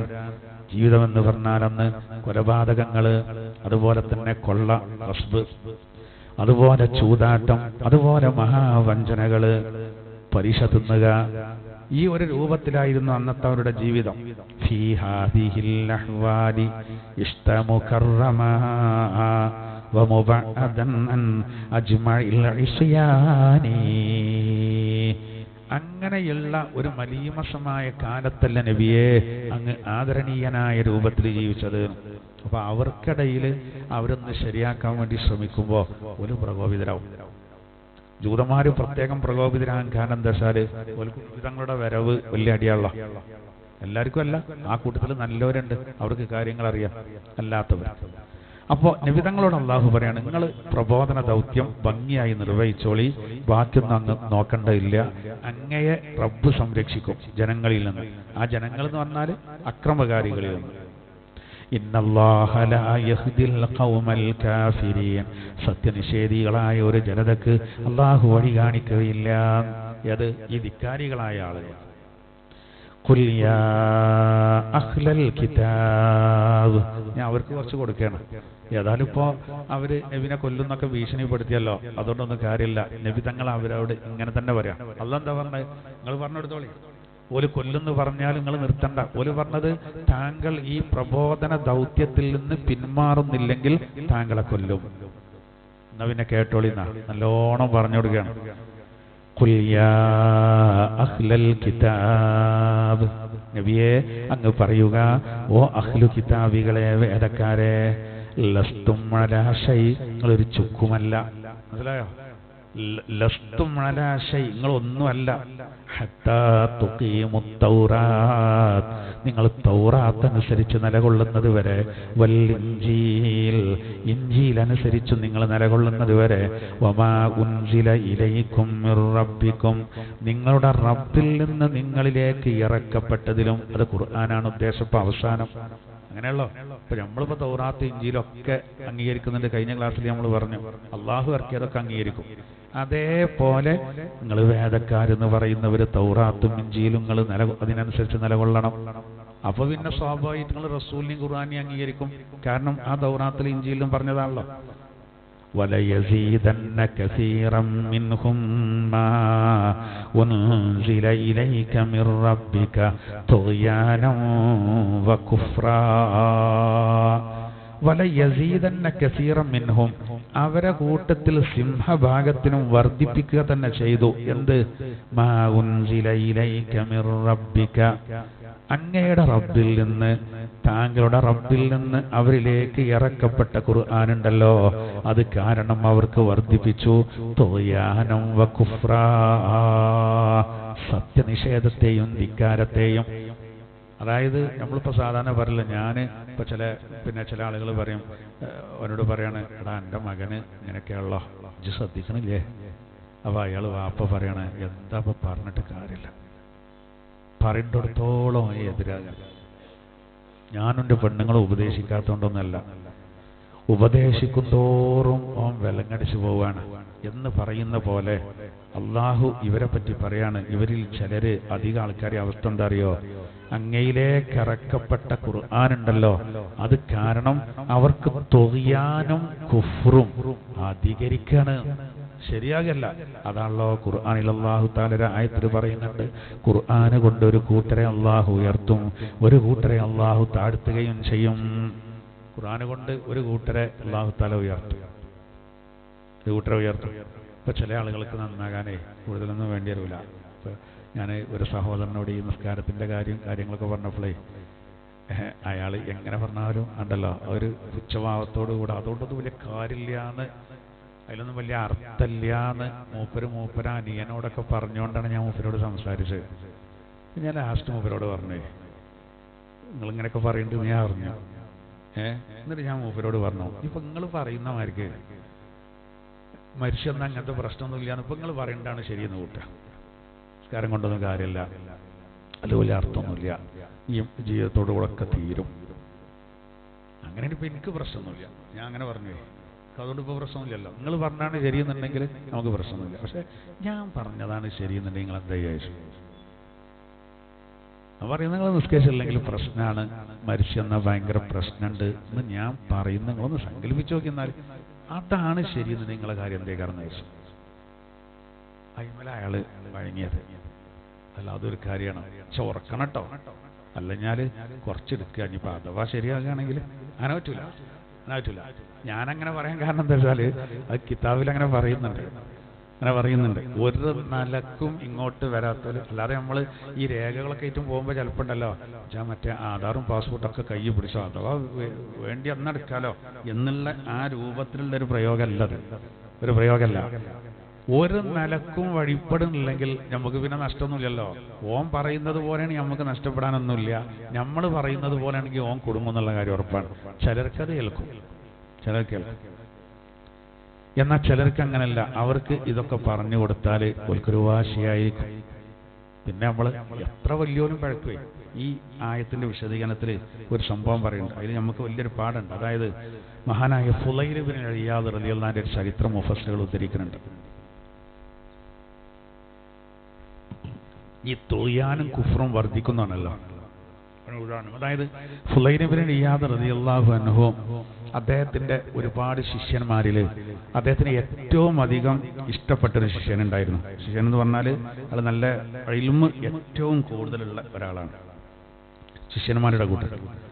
അങ്ങനെ അദ്ദേഹം തീരെ സുഖമില്ലാത്ത ഒരവസ്ഥ വന്നപ്പോൾ ഫുളൈൽ ഇബ്നു ഇയാദ് റളിയല്ലാഹു അൻഹു തൻ്റെ ശിഷ്യന്മാരിൽ അഗ്രഗണ്യനായ ഇയാളെ കാണാൻ വേണ്ടി പോയി. അപ്പോൾ നോക്കുമ്പോൾ വളരെ അവസാന സമയം ഏകദേശം. നമുക്ക് നമ്മളിപ്പോൾ രോഗികളൊക്കെ സന്ദർശിക്കുമ്പോൾ ദീനിൽ ഒരു നിയമമാണ് എന്ത്? യാസീൻ ഓതണം. നബി തങ്ങൾ പറഞ്ഞാണല്ലോ, ഇഖ്റഉ ഇൻദ മൗതാക്കും സൂറത്ത് യാസീൻ. അത് മരിച്ചവരുടെ പേരിലും മരണം ആസന്നമാരുടെ അരികിലും നമ്മൾ ഓതണ്ട് യാസീൻ. അപ്പൊ ഫുളൈൽ ഇബ്നു ഇയാദ് റളിയല്ലാഹു അൻഹു ഈ ആയത്തിന്റെ വിശദീകരണത്തിൽ മഹാന്മാർ വിശദീകരിക്കുകയാണ്, തൻ്റെ ഈ ശിഷ്യൻ വളരെ ഗുരുതരാവസ്ഥയിലായതുകൊണ്ട് അദ്ദേഹത്തിന്റെ അരികെ വെച്ച് യാസീൻ ഓതാൻ തുടങ്ങി. യാസീന് തുടങ്ങിയപ്പോൾ ഈ ശിഷ്യന് വളരെ ഗുരുതരാവസ്ഥയിലാണ്. പക്ഷെ അയാളെ കിടന്ന കിടപ്പിൽ പറയാണ്, യാ ഉസ്താദ് ലാ തഖ്റ ഹാദിഹി, ഓതണ്ട, ഇതിന്റെ അടുത്ത് നിന്ന് ഓതണ്ട. മൂപ്പരാകെ ഞെട്ടിപ്പോയി. എട്ടിപ്പോയി. ആരും കൊതിക്കുന്നൊരു കാര്യമാണ്. അതും തന്നെ പഠിപ്പിച്ച തന്റെ ഗുരുനാഥൻ വന്നിട്ട് ഓതുമ്പോ ഇവിടെ ഇവര് പറയണത് എന്റെ അടുത്ത് നിന്ന് യാസീൻ ഓതണ്ടാണ്. താകർ ഊട്ടി തെറ്റിയൂണേ. ഫുദൈലുൽ ഇയാദ് റളിയല്ലാഹു അൻഹു അറിഞ്ഞിട്ടില്ല. പാവം അദ്ദേഹം തന്റെ ഏറ്റവും വിവരമുള്ള ശിഷ്യനാണ് എഴുതി വന്നാണ്. അവരുടെ മേൽ യാസീൻ ഓതണ്ടാറുണ്ട്. ഒരു അറ്റാക്ക് സംഭവിച്ച പോലെ കുറച്ച് കഴിഞ്ഞപ്പോ അദ്ദേഹം ആ ലാസ്റ്റ് ഘട്ട സക്രാത്തിന്റെ ഹാലാണെന്ന് കണ്ടപ്പോ മഹാനായ ഫുദൈലുൽ ഇയാദ് റളിയല്ലാഹു അൻഹു പറഞ്ഞു അത്രേ, ലാ ഇലാഹ ഇല്ലല്ലാഹ്. കീർത്തിക്കാൻ പാടില്ല, ചെല്ല് ചെല്ല് ചെല്ല് എന്ന് പറയണ്ട, ചൊല്ലി കൊടുത്താൽ മതി. അങ്ങനെ ഒരാള് നമ്മൾ ഈ തെൽക്കി ചെല്ലി ഈ ലാ ഇലാഹ ഇല്ലല്ലാഹ് ചൊല്ലി കൊടുക്കുമ്പോൾ ശ്രദ്ധിക്കേണ്ട എന്താ പറയുക, നിങ്ങൾ അതിങ്ങനെ നിർബന്ധിപ്പിക്കണ്ട, ശാന്തമായിട്ട് ചൊല്ലി കൊടുത്താൽ മതി. അയാൾ ചൊല്ലിയാൽ പിന്നെ ചൊല്ലി കൊടുക്കണ്ട. അതിന്റെ ശേഷം മൂപ്പര് വെള്ളം ചോദിക്കുക എന്തെങ്കിലും വസിയത്ത് ചെയ്യൊക്കെ ചെയ്താൽ വീണ്ടും ചൊല്ലി കൊടുക്കണം. പക്ഷെ ചൊല്ലി കൊടുക്കുന്നവരെ പറ്റി അയാൾക്ക് തെറ്റിദ്ധാരണ ഉണ്ടാകരുത്. അങ്ങനത്തെ ചൊല്ലി കൊടുക്കരുത്, അങ്ങനത്തെ ചൊല്ലി കൊടുക്കരുത്. ഇപ്പോൾ ഞാൻ അറിയുന്ന ഒരാള്, അയാള് നമ്മളൊരു നമ്മളെ ബന്ധപ്പെട്ട ഒരാളാണ്. അയാള് വാപ്പാനോട് സ്ഥലം ചോദിച്ചു തരായിട്ട്. അതില് വാപ്പ പറഞ്ഞു, അതൊക്കെ എൻ്റെ കാലം കഴിഞ്ഞിട്ട് എന്തെങ്കിലും ആക്കാം, നിങ്ങളുടെ അടിയിൽ നിന്നത് ശരിയാവില്ല, ഇതിനെ തന്നാ പ്രശ്നമാണ്. ഒരു വലിയ ദീർഘവീക്ഷണമാണ്. വാപ്പ കൊടുത്തില്ല. അതിന്റെ പേരിൽ ഒരു ചെറിയൊരു പ്രശ്നം ഉണ്ടായിരുന്നു. മകനും വാപ്പി ഏതായാലും മകൻ പറഞ്ഞു ഏതായാലും ഞങ്ങൾക്കുള്ളല്ലേ എന്നൊക്കെ പറഞ്ഞു. അതിന്റെ മരണത്തിന്റെ ശേഷങ്ങൾ എടുത്തോണ്ടിയാണ്, നിങ്ങൾ ഇന്നെ നോക്കൂല എന്നൊക്കെ പറഞ്ഞാട്ടെ. ആ ചുരുക്കം പറയാം, അത് ആ പേരിൽ ഓല് ചെറിയൊരു അലോക്യത്തിലേനും. അങ്ങനെ ഈ വാപ്പ തീരെ സുഖമില്ലാതെ കിടക്കുമ്പോൾ ഇയാൾ തെളിക്ക് ഇത് ചൊല്ലി കൊടുത്തില്ല. അതിലല്ല അയാൾ തുപ്പി, മോത്തക്ക് തുപ്പി മകന്റെ. ആ മകൻ പറഞ്ഞാണ് എന്നോട്, വാപ്പ മോത്തക്കാണ് തുപ്പിയായിരുന്നു. ഞാൻ പറഞ്ഞു നിങ്ങൾ അങ്ങനെ വേറെ ആരെങ്കിലും ഏൽപ്പിച്ചാൽ മതിയായിരുന്നു. ഇയാള് ഏതായാലും സക്രാത്തിന്റെ ഹാലല്ലേ എഴുതിയാണ്ട് ഇപ്പ ചെല്ലിയില്ല അതിൽ ഇയാൾ തുപ്പി. ഇപ്പൊ കരുതണ്ടെന്താ ഓൻ വേൻ ലായിലല്ലേ എന്നെ മരിപ്പിക്കൊരു പേരായിട്ടാണെന്നുള്ള ആദ്യം എന്ത് കാര്യമാണ്. അപ്പോ ഓൽക്കൊരു നല്ല മരണം ഉണ്ടായിക്കോട്ടെ, അങ്ങനെ തെറ്റിദ്ധാരണ ഉള്ളവരും ദേവി ചൊല്ലി കൊടുക്കരുത്. അതിന് നിയമം. ഇവിടെ അതല്ല പ്രശ്നം. ഇവിടെ ഫുദൈലുൽ ഇയാദ് റളിയല്ലാഹു അൻഹുവിന്റെ മസല പ്രകാരം ചൊല്ലി കൊടുക്കുകയാണെന്ത്, ലാ ഇലാഹ ഇല്ലല്ലാഹ്. മഹാന്മാർ ഈ ആയത്തിനെ വിശദീകരിച്ച് പറയുന്നു. അതിനെ ചൊല്ലിക്കൊടുത്ത ഉടനെ ഈ ശിഷ്യൻ പറയാണെന്ത്, ലാ അഖൂലുഹാ ലിഅന്നീ ബരീഉം മിൻഹാ. ഞാനത് ചെല്ലൂല കേട്ടോ, ഞാൻ അതിനൊക്കെ ഒഴിവാണ്. ലാസ്റ്റ് ഘട്ടത്തിൽ മൂപ്പര് ചൊല്ലിയില്ല. അങ്ങനെ ലാ ഇലാഹ ഇല്ലല്ലാഹ് ചൊല്ലാതെ മരിച്ചു. ഫുദൈലുൽ ഇയാദ് റളിയല്ലാഹു അൻഹു പോയി. മഹാന്മാരായ ആളെ ചരിത്രം പറയുന്നത്, ഫുദൈലുൽ ഇയാദ് റളിയല്ലാഹു അൻഹു ഒറ്റ വിഷമം കാരണം തന്റെ ശിഷ്യന്മാരെ കൂട്ടത്തിൽ ഏറ്റവും വിവരമുള്ള ഇയാള് യാസീൻ ഓതാൻ സമ്മതിച്ചില്ല എന്ന് മാത്രമല്ല, കലിമ ഞാൻ ചൊല്ലൂല എന്ന് പറഞ്ഞു മരിച്ചു. 40 ദിവസമാണ് അത്രയും അദ്ദേഹം എന്ത് ചെയ്തത്. 40 ദിവസം അദ്ദേഹം വീട്ടിൽ നിന്ന് പുറത്തിറങ്ങിയില്ല. ഫുദൈൽ റളിയല്ലാഹു അൻഹു 40 ദിവസം. മഹാന്മാര് പറയാണ് അദ്ദേഹം കരഞ്ഞു, ഭയങ്കര വിഷമം. നമ്മള് ഒരാളെ വല്ലാതെ ഇഷ്ടപ്പെട്ട് അവർക്ക് ഇങ്ങനെയൊക്കെ വന്നാൽ നമുക്ക് വിഷമല്ലേ. അതും അദ്ദേഹത്തിന്റെ ശിഷ്യന്മാരിൽ ഏറ്റവും പ്രഗത്ഭൻ, അത്രയും അറിവുള്ള 40 ദിവസത്തോളം. 40 ദിവസത്തോളം അല്ല, കറക്റ്റ് 40 ദിവസം. 40ാമത്തെ ദിവസം അന്ന് രാത്രി ഫുദൈലുൽ ഇയാദ് റളിയല്ലാഹു അൻഹു ഒരു സ്വപ്നം കണ്ടു. അത്രേ, എല്ലാ ദിവസങ്ങളിലും കാണാൻ ഈ സംഭവം. അദ്ദേഹം സ്വപ്നം കാണുന്ന എന്താ, സ്വപ്നത്തിൽ ഈ ശിഷ്യനെ കാണാണ്. ഈ ശിഷ്യനെ അഗ്നിയിലേക്ക് വലിച്ചഴക്കപ്പെടുന്നത്, ജഹന്നമിലേക്ക് വലിച്ചഴക്കപ്പെടുന്നതായിട്ടാണ് സ്വപ്നത്തിൽ ദർശിച്ചത്. അപ്പൊ ചോദിച്ചു അത്രേ, ഫുദൈൽ റളിയല്ലാഹു അൻഹു ചോദിച്ചു, എൻ്റെ തലാമീദിൽ, അങ്ങനത്തെ പറയുന്നത് വിദ്യാർത്ഥികളിൽ ഏറ്റവും അധികം അറിവുള്ളവനായിരുന്നല്ലോ നീ, എന്നിട്ട് ഞാൻ യാസീൻ ഓതിയപ്പറ്റി വേണ്ടാന്ന് പറഞ്ഞു. കലിമ ചൊല്ലി തന്നപ്പോ നീ അത് ചൊല്ലൂലാന്ന് പറഞ്ഞു. അപ്പം എൻ്റെ അവസ്ഥ എങ്ങനെയാണ്, എന്താണ് ഇതിന്റെ കാരണം എന്ന് ചോദിച്ചു. എന്ത് തെറ്റാ ചെയ്തു ചോദിച്ചു. അതിൽ ഈ ശിഷ്യൻ ഭാര്യ ഓതണ്ടാർന്ന അവസ്ഥയിലല്ലല്ലോ ആ കാണുന്നത്, നരകത്തിലേക്ക് വലിച്ചഴക്കപ്പെടുന്നതാണ്. അയാൾ വളരെ വപ്രാളപ്പെട്ട് സ്വപ്നത്തിലൂടെ അറിയിക്കുകയാണ്, 3 കാര്യമാണ് ഞാൻ പഴക്കാൻ കാരണം. 1 നമീമത്ത്, 2 ഹസദ്. നമീമത്ത് പറഞ്ഞാൽ എന്താ, ഒരാൾ പറഞ്ഞത് പ്രശ്നമുണ്ടാക്കാൻ വേണ്ടി മറ്റൊരാൾക്ക് എത്തിച്ചു കൊടുക്കുക. ഇന്ന് ഒരു ഫുദൈലുൽ ഇയാദ് റളിയല്ലാഹു അൻഹു ഇല്ലാത്തതുകൊണ്ടാണ്. അല്ലെങ്കിൽ നമ്മൾക്ക് എത്ര ആൾക്കാർ വിവരം കിട്ടുന്ന അറിയങ്ങൾ. സതുദ്ദേശത്തോടു കൂടെ ചിലപ്പോൾ ഒരാൾ പറഞ്ഞ് മറ്റൊരാൾക്ക് എത്തിച്ചു കൊടുക്കേണ്ടി വരും, നന്മ ഉണ്ടെങ്കിൽ. ചിലപ്പോൾ ഉണ്ടോ പ്രശ്നങ്ങളും കലാപങ്ങളും തീർക്കാൻ, കുഴപ്പമില്ലാതിരിക്കാൻ സതുദ്ദേശത്തോടു കൂടെ. എന്നോടൊരാൾ പറയാണ്, ഞാനൊന്ന് മറ്റവനെ നോൻ അങ്ങാടിയിട്ട് ഞാൻ കൊല്ലും, ഈ കത്തിയൊക്കെ നിങ്ങൾ ഇതോനുള്ള ഇനി എന്തെന്നാലും അവനെ കൊല്ലും എന്ന് പറയുമ്പോൾ എൻ്റെ കടമ എന്താ? നമീമത്താവും. നാളെ മറ്റേ ചരിത്രത്തിൽ പറഞ്ഞ പോലെ ഒന്ന് ബേജാറാണ്ട, മറ്റവനോട് വിളിച്ച് പറയണം ഇന്ന് അങ്ങാടിക്ക് ഇറങ്ങണ്ട, അങ്ങനെയൊക്കെ ചെറിയൊരു വിഷയമുണ്ട്, നമുക്ക് എങ്ങനെയും ഒന്ന് തീർക്കണം, കുഴപ്പമുണ്ടാകരുത്, എല്ലാവർക്കും പ്രശ്നമാണ്, ബുദ്ധിമുട്ടാണ്. മറ്റവൻ കത്തിയേരും കാത്തിക്കാണ് അവിടെ കുത്താൻ വേണ്ടിയിട്ട്. ചില പറഞ്ഞീനോ നമ്മളോട്, അപ്പോൾ ഒരു നുണയും പറയാം, ഞാനത് പറയാനൊന്നും പോയിട്ടില്ല, അതിനും കൂലിയാണ്. അതല്ലാതെ മൊബൈലിൽ ക്യാമറ ഒക്കെ റെഡിയാക്കിയിട്ട് മറിഞ്ഞ് നിൽക്കുക കൂൾ ബാറിൽ, കുത്തൊന്ന് കാണാൻ എഴുതിയാണ്ട് പറ്റുമോ? ഇല്ല, അവിടെ എത്തിച്ചു കൊടുക്കുക. ആൾക്കാർക്ക് ഇഷ്ടം നേരെ മറിച്ചാണല്ലോ, കുഴപ്പമുണ്ടാവില്ല. അവൻ നമീമത്ത് എല്ലാം നമീമത്താവൂല, എല്ലാം നമീമത്താവൂല. സഹോദരിമാരൊക്കെ വളരെയധികം, സഹോദരങ്ങളൊക്കെ നമ്മളൊന്നും ഒട്ടും കുറവല്ല, ഇതിന് ഒട്ടും കുറവല്ല. മഗ്‌രിബ് നിസ്കാരം കഴിഞ്ഞ് കണ്ടിട്ട് കടിക്കാർ ഇറങ്ങല്, പിന്നെ ദൈവത്തും നമീമത്തൊക്കെ തന്നെയാണ്. ഇശാവ് വരെ അടിച്ചു. ആ മഗ്‌രിബാണ് കളി, മഗ്‌രിബാണ് കളി. ചില പള്ളിക്കലൊക്കെ ഇരിക്കാനായിട്ട് ചാരുപടിയൊക്കെ ഉണ്ടാക്കി വെച്ചിട്ടുണ്ട്. അത് നിസ്കാരം കഴിഞ്ഞ് നേരെ ഇറങ്ങുക, അത് അവിടെ കൊണ്ടുപോയിട്ട് നഷ്ടപ്പെടുത്തുക, അങ്ങനെ ഉണ്ടല്ലോ. അങ്ങനെ ആകരുത്. നമീമത്താണ് ഒന്ന് കേട്ടോ, നമീമത്താ. രണ്ടാമത്തെ അദ്ദേഹം പറഞ്ഞത് ഹസദ്. പ്രത്യേകം അദ്ദേഹം പറഞ്ഞെന്താ അറിയോ, ഞാൻ എൻ്റെ കൂട്ടുകാരോട് വല്ലാതെ അസൂയ വെച്ചിരുന്നു.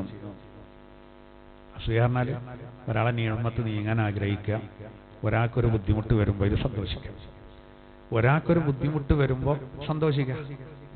നല്ല ശമ്പളം വാങ്ങുന്ന ഒരു ജോലിക്കാരന് വേറെ ആളായിട്ട് ഇങ്ങനെ സംസാരിച്ചിരിക്കുമ്പോൾ വേറെ ആളിങ്ങനെ വന്നിട്ട് ലക്ഷങ്ങൾ ശമ്പളം വാങ്ങുന്ന ആളോട് ചോദിക്കണം, അല്ല എന്താ എൻ്റെ അവസ്ഥ, പിന്നെ ജോലിയൊക്കെ?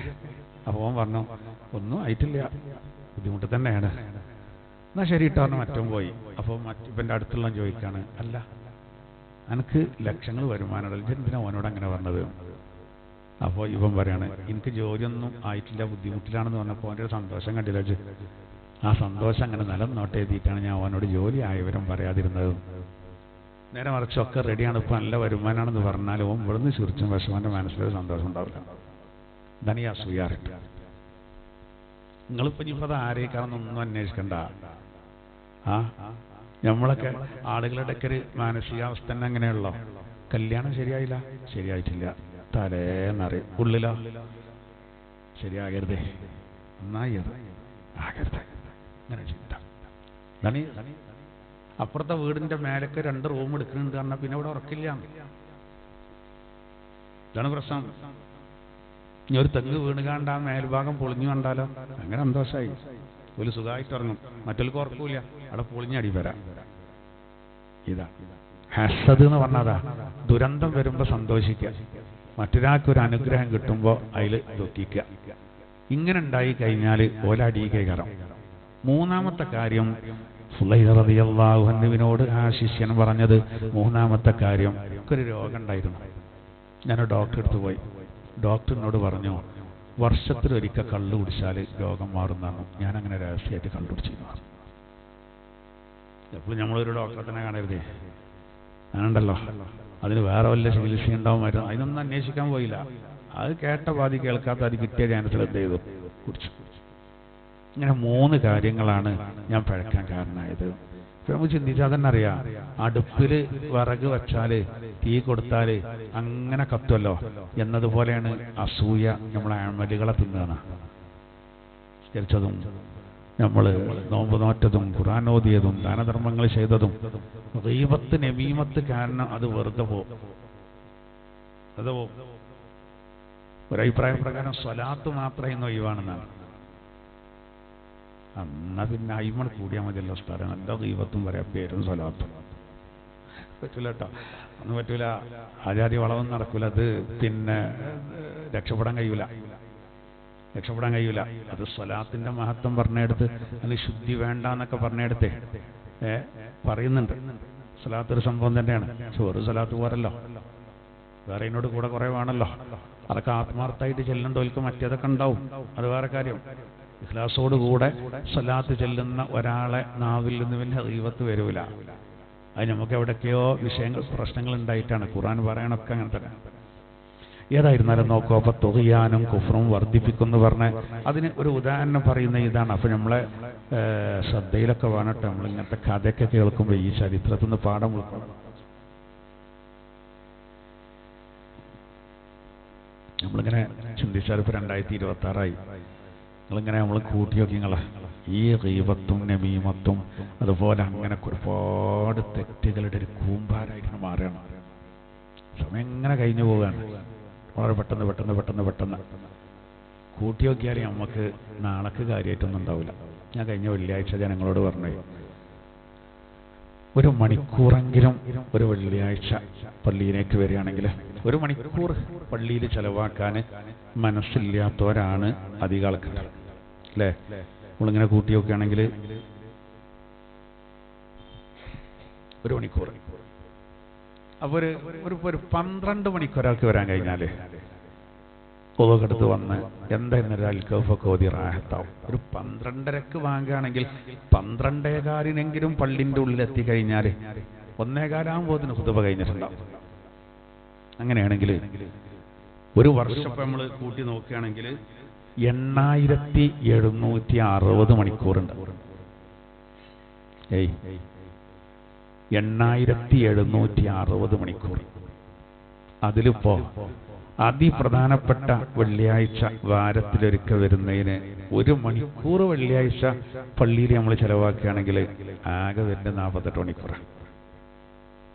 ആലോചിച്ച് 8000-ലധികം മണിക്കൂറുകൾ വേറെ പലതിനായിട്ട് നമ്മൾ ഉപയോഗിക്കുന്നുണ്ട്. അൽഹംദുലില്ലാ, നമുക്ക് വേറെയും പറയാട്ടോ, ഖുർആൻ ക്ലാസ്സിനുള്ള വരവും പോകോ കൂടി കൂട്ടിയാക്കി നമ്മൾ ഈ തഖ്വീക്ക് വരേണ്ടത് 9 മണിക്ക് നമ്മൾ ഇവിടെ ക്ലാസ്സിന് അൽഹംദുലില്ലാ നമുക്ക് ആ വകുപ്പിൽ കുറേ ഉണ്ടാവും കേട്ടോ. ആഴ്ചക്കാഴ്ചക്കാണല്ലോ മത്സരിച്ച് കാരണം മുടങ്ങരുത്. കാരണം എന്താ വെച്ചാൽ നമ്മളിപ്പോൾ വീട്ടിൽ നിന്ന് ദൂരത്തുനിന്നൊക്കെ വരേണ്ട ഒരു മിനി ബസ്സിനൊക്കെ വരേണ്ട പോലുണ്ട്. എന്തായിരുന്നാലും 8 മണിക്ക് തന്നെ പോകേണ്ടി വരും. ഒരുങ്ങി താങ്ങി ഇവിടെ എത്തണമെങ്കിൽ നമ്മുടെ സ്വന്തം വണ്ടിയൊക്കെ ആണെങ്കിൽ കറക്റ്റായിട്ട് പോരാ. മിനി ബസ് ആകുമ്പോൾ എല്ലായിടത്തും ചിലപ്പോൾ മിനി ബസ് ഉള്ളിൽ നിന്നൊക്കെ വരുമ്പോഴേ ചിലപ്പോൾ ചില താത്താർ ചെരുപ്പിടണേ ഉണ്ടാവുള്ളൂ, അവിടെ നിർത്തി കൊടുക്കും, വന്നിട്ടൊക്കെ പോരുള്ളൂ. അങ്ങനെ ഇവിടെ എത്തണമല്ലോ അല്ലേ? അപ്പോൾ അവിടെ കഴിഞ്ഞ് നമ്മളൊരു 10:45 ഒരു 11 മണിയാകുമ്പോഴത്തേന് അത് ഇവിടെ നിന്ന് അങ്ങനെയാണ് ഇറങ്ങി. അപ്പോൾ 2-3 മണിക്കൂർ ഒരാഴ്ചയിൽ ഖുർആന്റെ പേരിൽ ചിലവാക്കുമ്പോൾ അൽഹംദുലില്ലാ ആ ഒരു കൊല്ലത്ത് മൊത്തം കൂട്ടുമ്പോൾ നമുക്കൊരു കിട്ടലല്ലേ. അങ്ങനെ നമ്മളിങ്ങനെ ഓരോന്നിങ്ങനെ കൂട്ടിയാക്കി. എന്നാലും ധാരാളം മിനിറ്റുകളും സെക്കൻഡുകളും ചെലവഴിക്കുന്ന വേറെ കാര്യത്തിനായിരിക്കും. ഈ തുഗ്യാനും കുഫ്റും പറയുമ്പോൾ അതിലേക്കാണ് അധികം ആൾക്കാർ.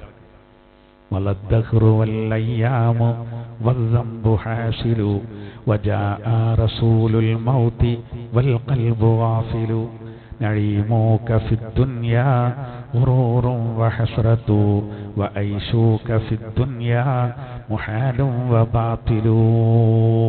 എന്ന് കവി പറഞ്ഞതാ. സമയം എങ്ങനെ പോവും, ദിവസങ്ങളെങ്ങനെ പോവും, സമ്പാദിക്കുന്ന മുഴുവനും തെറ്റ് കുറ്റങ്ങളാകും. അതിൻ്റെ അടിയിൽ അസ്രായിൽ എന്ന മലക്ക് വരും, നമ്മളെ റൂഹിനെ പിടിച്ചുണ്ടാവും. അതോടുകൂടെ നമ്മളെ എല്ലാ സുഖങ്ങളും മറ്റും എന്തായി, നിരർത്ഥകായി, ബാത്തിലായി, കൊടും കേടായി മാറി. എന്നാൽ നമ്മളിങ്ങനെ തിരിഞ്ഞു നോക്കുമ്പോൾ നമുക്ക് അൽഹംദുലില്ലാ എങ്ങനെയാണോ ഈ ഒരു കൊല്ലം 2025 ഇപ്പോൾ ഇവിടെ പറഞ്ഞു, 2025 ഇപ്പം എനിക്ക് ളുഹ നിസ്കരിക്കാൻ പറ്റാത്ത എത്ര ദിവസം ഉണ്ടാകും. ചിലതൊക്കെ ഡയറിയിൽ എഴുതി വെക്കും. അങ്ങനെ ചിലപ്പോൾ ആകെ ഈ 365 ദിവസം കഴിഞ്ഞു പോയിൽ ആകെ 4-5 ദിവസമൊക്കെ നിസ്കരിക്കാൻ പറ്റാത്തുണ്ടായിട്ടുള്ളൂ. മരിച്ചു കൊടുത്ത് പോയിട്ടോ അവിടെ പോയിട്ടോ ആസ്പത്രി കേസ് ഉണ്ടായിട്ടുണ്ടായി. ചിലർ കൂട്ടിയൊക്കെ 1 ദിവസം ഉണ്ടാവില്ല. അതാണ് വലിയ സങ്കടം. ഞാൻ ഇപ്പോൾ നിസ്കരിച്ചുകൊണ്ടപ്പോൾ ഈ ചിലർക്ക് അഭിമാനത്തോടെ പറയാം, എനിക്ക് ഈ വർഷം ഒരൊറ്റ നിസ്കാരം കളായിട്ടില്ല. ആൺകുട്ടിയാണ് അങ്ങനെ പറയാൻ കഴിയണം. ഒറ്റ നിസ്കാരം ഒഴിവാക്കൽ എന്തായാലും ഉണ്ടാവില്ല. ചിലപ്പോൾ ഈ കളാകൽ ചിലപ്പോൾ ഉണ്ടാവുകയും നാലുണ്ടാവും. നിസ്കാരത്തിൻ്റെ വാർഷികമുള്ളപ്പോൾ റജബ് അങ്ങനെയായിട്ട് ചിന്തിക്കാൻ കഴിയണം. നമ്മൾ വിചാരിച്ചാലൊക്കെ നടക്കൂട്ടോ, വിചാരിച്ചാൽ നടക്കും. അല്ലാഹു തആല നമുക്കതിന് തൗഫീഖ് നൽകുമാറാവട്ടെ.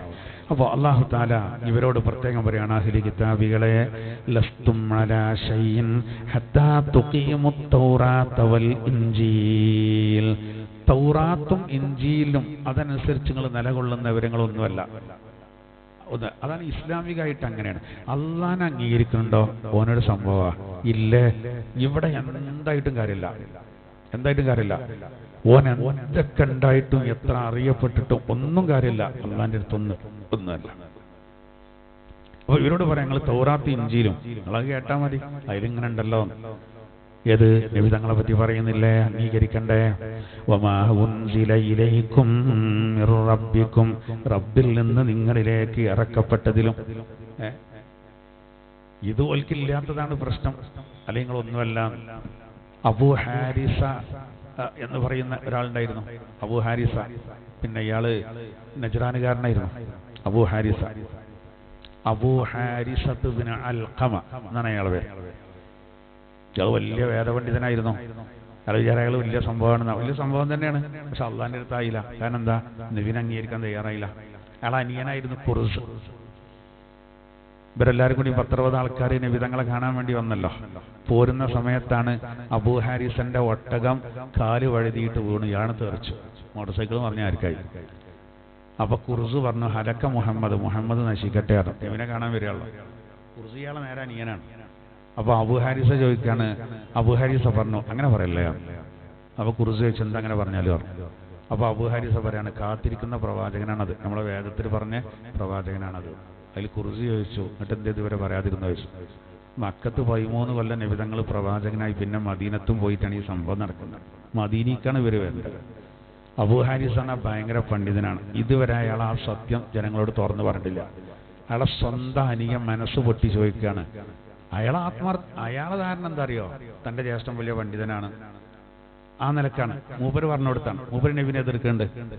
അപ്പൊ ആ നബി കള്ളനാണെന്ന് മനസ്സിൽ ധരിച്ചിട്ടാണ് വരേണ്ടത്. പക്ഷേ അതുകൊണ്ടാണ് വീണപ്പോ ഈ കള്ളനായ ആളെ കാണാൻ പോകുമ്പോഴല്ല ഈ വീണത്, അതുകൊണ്ടാണ് അയാൾക്ക് നാശം എന്ന് പറഞ്ഞത്. അപ്പോ പണ്ഡിതനും പറയണം, അങ്ങനെ പറയണ്ട. അപ്പൊ ചോദിക്കാതെ എന്ത് ചെയ്യും, അത് നമ്മളെ ഗ്രന്ഥത്തിൽ പറഞ്ഞ പ്രവാചനം. അവ ജ്യേഷ്ഠനോട് ചോദിക്കണം, എന്നിട്ട് എന്താണ് ഇത് ജനങ്ങളോട് പറയാത്തത്? അപ്പോൾ പറഞ്ഞു, റോമൻ ഭരണാധികാരികൾ നമുക്ക് ഒരുപാട് സമ്മാനങ്ങളും കാര്യങ്ങളൊക്കെ തരുന്നുണ്ട്. ഇപ്പൊ നല്ല ജീവിതമാണ്. ഈ അന്ത്യപ്രവാചകൻ, ഈ നമ്മളെ ഗ്രന്ഥത്തിൽ പറഞ്ഞ പ്രവാചകനാണ് ഈ പ്രവാചകൻ. ആ സത്യം നമ്മൾ പറഞ്ഞാല് ഭരണകൂടത്തിൽ നിന്ന് കിട്ടുന്ന ഒരു സൗകര്യം കിട്ടൂല. അതുകൊണ്ടാണ് ഖുർസ് അപ്പണ് പ്രഖ്യാപിച്ചതാണ്, അഷ്ഹദു അല്ലാ ഇലാഹ ഇല്ലല്ലാഹ് വ അഷ്ഹദു അന്ന മുഹമ്മദൻ റസൂലുള്ളാഹ്. മൂവര് സ്വീകരിച്ചു. അതുപോലെ അങ്ങനെ തന്നെ നബിന്റെ അടുത്ത് വന്നു. ബാക്കിയുള്ളവരൊക്കെ തർക്കിച്ചു. ഈസാ നബിന്റെ കാര്യം പറഞ്ഞ് തർക്കിച്ചു. അങ്ങനെയാണ് അല്ലാഹു തആല 6 ഇമ്രാൻ സൂറത്ത് ഇറക്കിയത്. ഭയങ്കര തർക്കമുണ്ടായി. തർക്കം എന്ന് പറഞ്ഞാൽ നല്ല ആരോഗ്യകരമായ രൂപത്തിലുള്ള തർക്കം, ചീത്താറിയല്ല. നമ്മളെ ആ വെള്ളാപ്പള്ളി നാവ് കിട്ട് മടക്കി പിടിച്ചുകൊണ്ട് ചീത്താറിയുണ്ടല്ലോ, അതേ മരക്കല്ല. ഒന്നിനും പറ്റാത്ത മനുഷ്യന്മാരില്ലേ, തീരെ ഒരു കൾച്ചറില്ലാതെ. നിബിധങ്ങൾ വളരെ മാന്യമായിട്ട് അപ്പോൾ ഓരും സംസാരിച്ചു. അപ്പോൾ ഓല് ഈസാ നബി പിന്നെ ദൈവപുത്രനാണെന്നൊക്കെ വാദിക്കാൻ നോക്കി. അവൻ മറിയം ബീവിനെ പറ്റി ചർച്ച വന്നു. അപ്പോൾ ചോദിച്ചു, മറിയം ബീവിനെ പറ്റി പറയാൻ പറ്റുമോ എന്നൊക്കെ ചോദിച്ചു. എന്നാ കേട്ടോളി പറഞ്ഞു. അങ്ങനെയാണ് 80 ആയത്ത് ഇറങ്ങിയത്. 80 ആയത്ത് ആല് ഇമ്രാന്റെ ആദ്യം മുതലുള്ള ആദ്യ 200 ആയത്തുകളിൽ 80 ആയത്ത് ആ സമയത്ത് ഇറങ്ങിയത്. അതിൽ ആല് ഇമ്രാൻ എന്ന് തന്നെ, ഇമ്രാൻ ആരാണ്? അന്നത്ത് ബീവിന്റെ ഭർത്താവ്. അവരുടെ കുട്ടിയാണ് ആര്? മറിയം. അവരുടെ കുട്ടിയാണ് ആര്? ഈസാ അലൈഹി ഇസ്ലാം. അങ്ങനെ ആ ചരിത്രം നമ്മൾ സാധാരണ പറയലുണ്ട്, പൂ ചോദിച്ചപ്പോൾ പൂന്തോട്ടം കൊടുത്തു, അത് കൊടുത്ത. അതിലിപ്പോ ഖുർസ് നന്നായി, ബാക്കിയുള്ളവർ തർക്കിക്കാൻ നിൽക്കുകയാണ്. അപ്പൊ ഇതിനൊരു വഴിയില്ല. അങ്ങനെയാണ് ആളുകളുടെ സ്വഭാവത. അപ്പൊ നിങ്ങൾ അള്ളാന്റെ അടുത്ത് എന്തെങ്കിലും ആകണമെങ്കിൽ ഇത് അംഗീകരിക്കണം. പക്ഷേ വലയസീദന്ന കസീറൻ മിൻഹും മാ ഉൻസില ഇലൈക മിർ റബ്ബിക തുഗ്യാനം വകുഫ്റാ. അങ്ങേ കറക്കപ്പെട്ടത് കാരണം അവർക്ക് അത് തുഗ്യാനും കുഫ്റിനെയും അധികരിപ്പിക്കുകയാണ് ചെയ്തത്. ഫലാ തൽസഅലൽ ഖൗമിൽ കാഫിരീൻ. സത്യനിഷേധികളായ ഒരു ജനതയുടെ കാര്യത്തിൽ നബിയെ അങ്ങ് നിരാശപ്പെടേണ്ടതില്ല. അങ്ങ് നിരാശപ്പെടണ്ട കേട്ടോ, അതൊക്കെ അതിന്റെ വഴിക്ക് പോയിക്കോട്ടെ.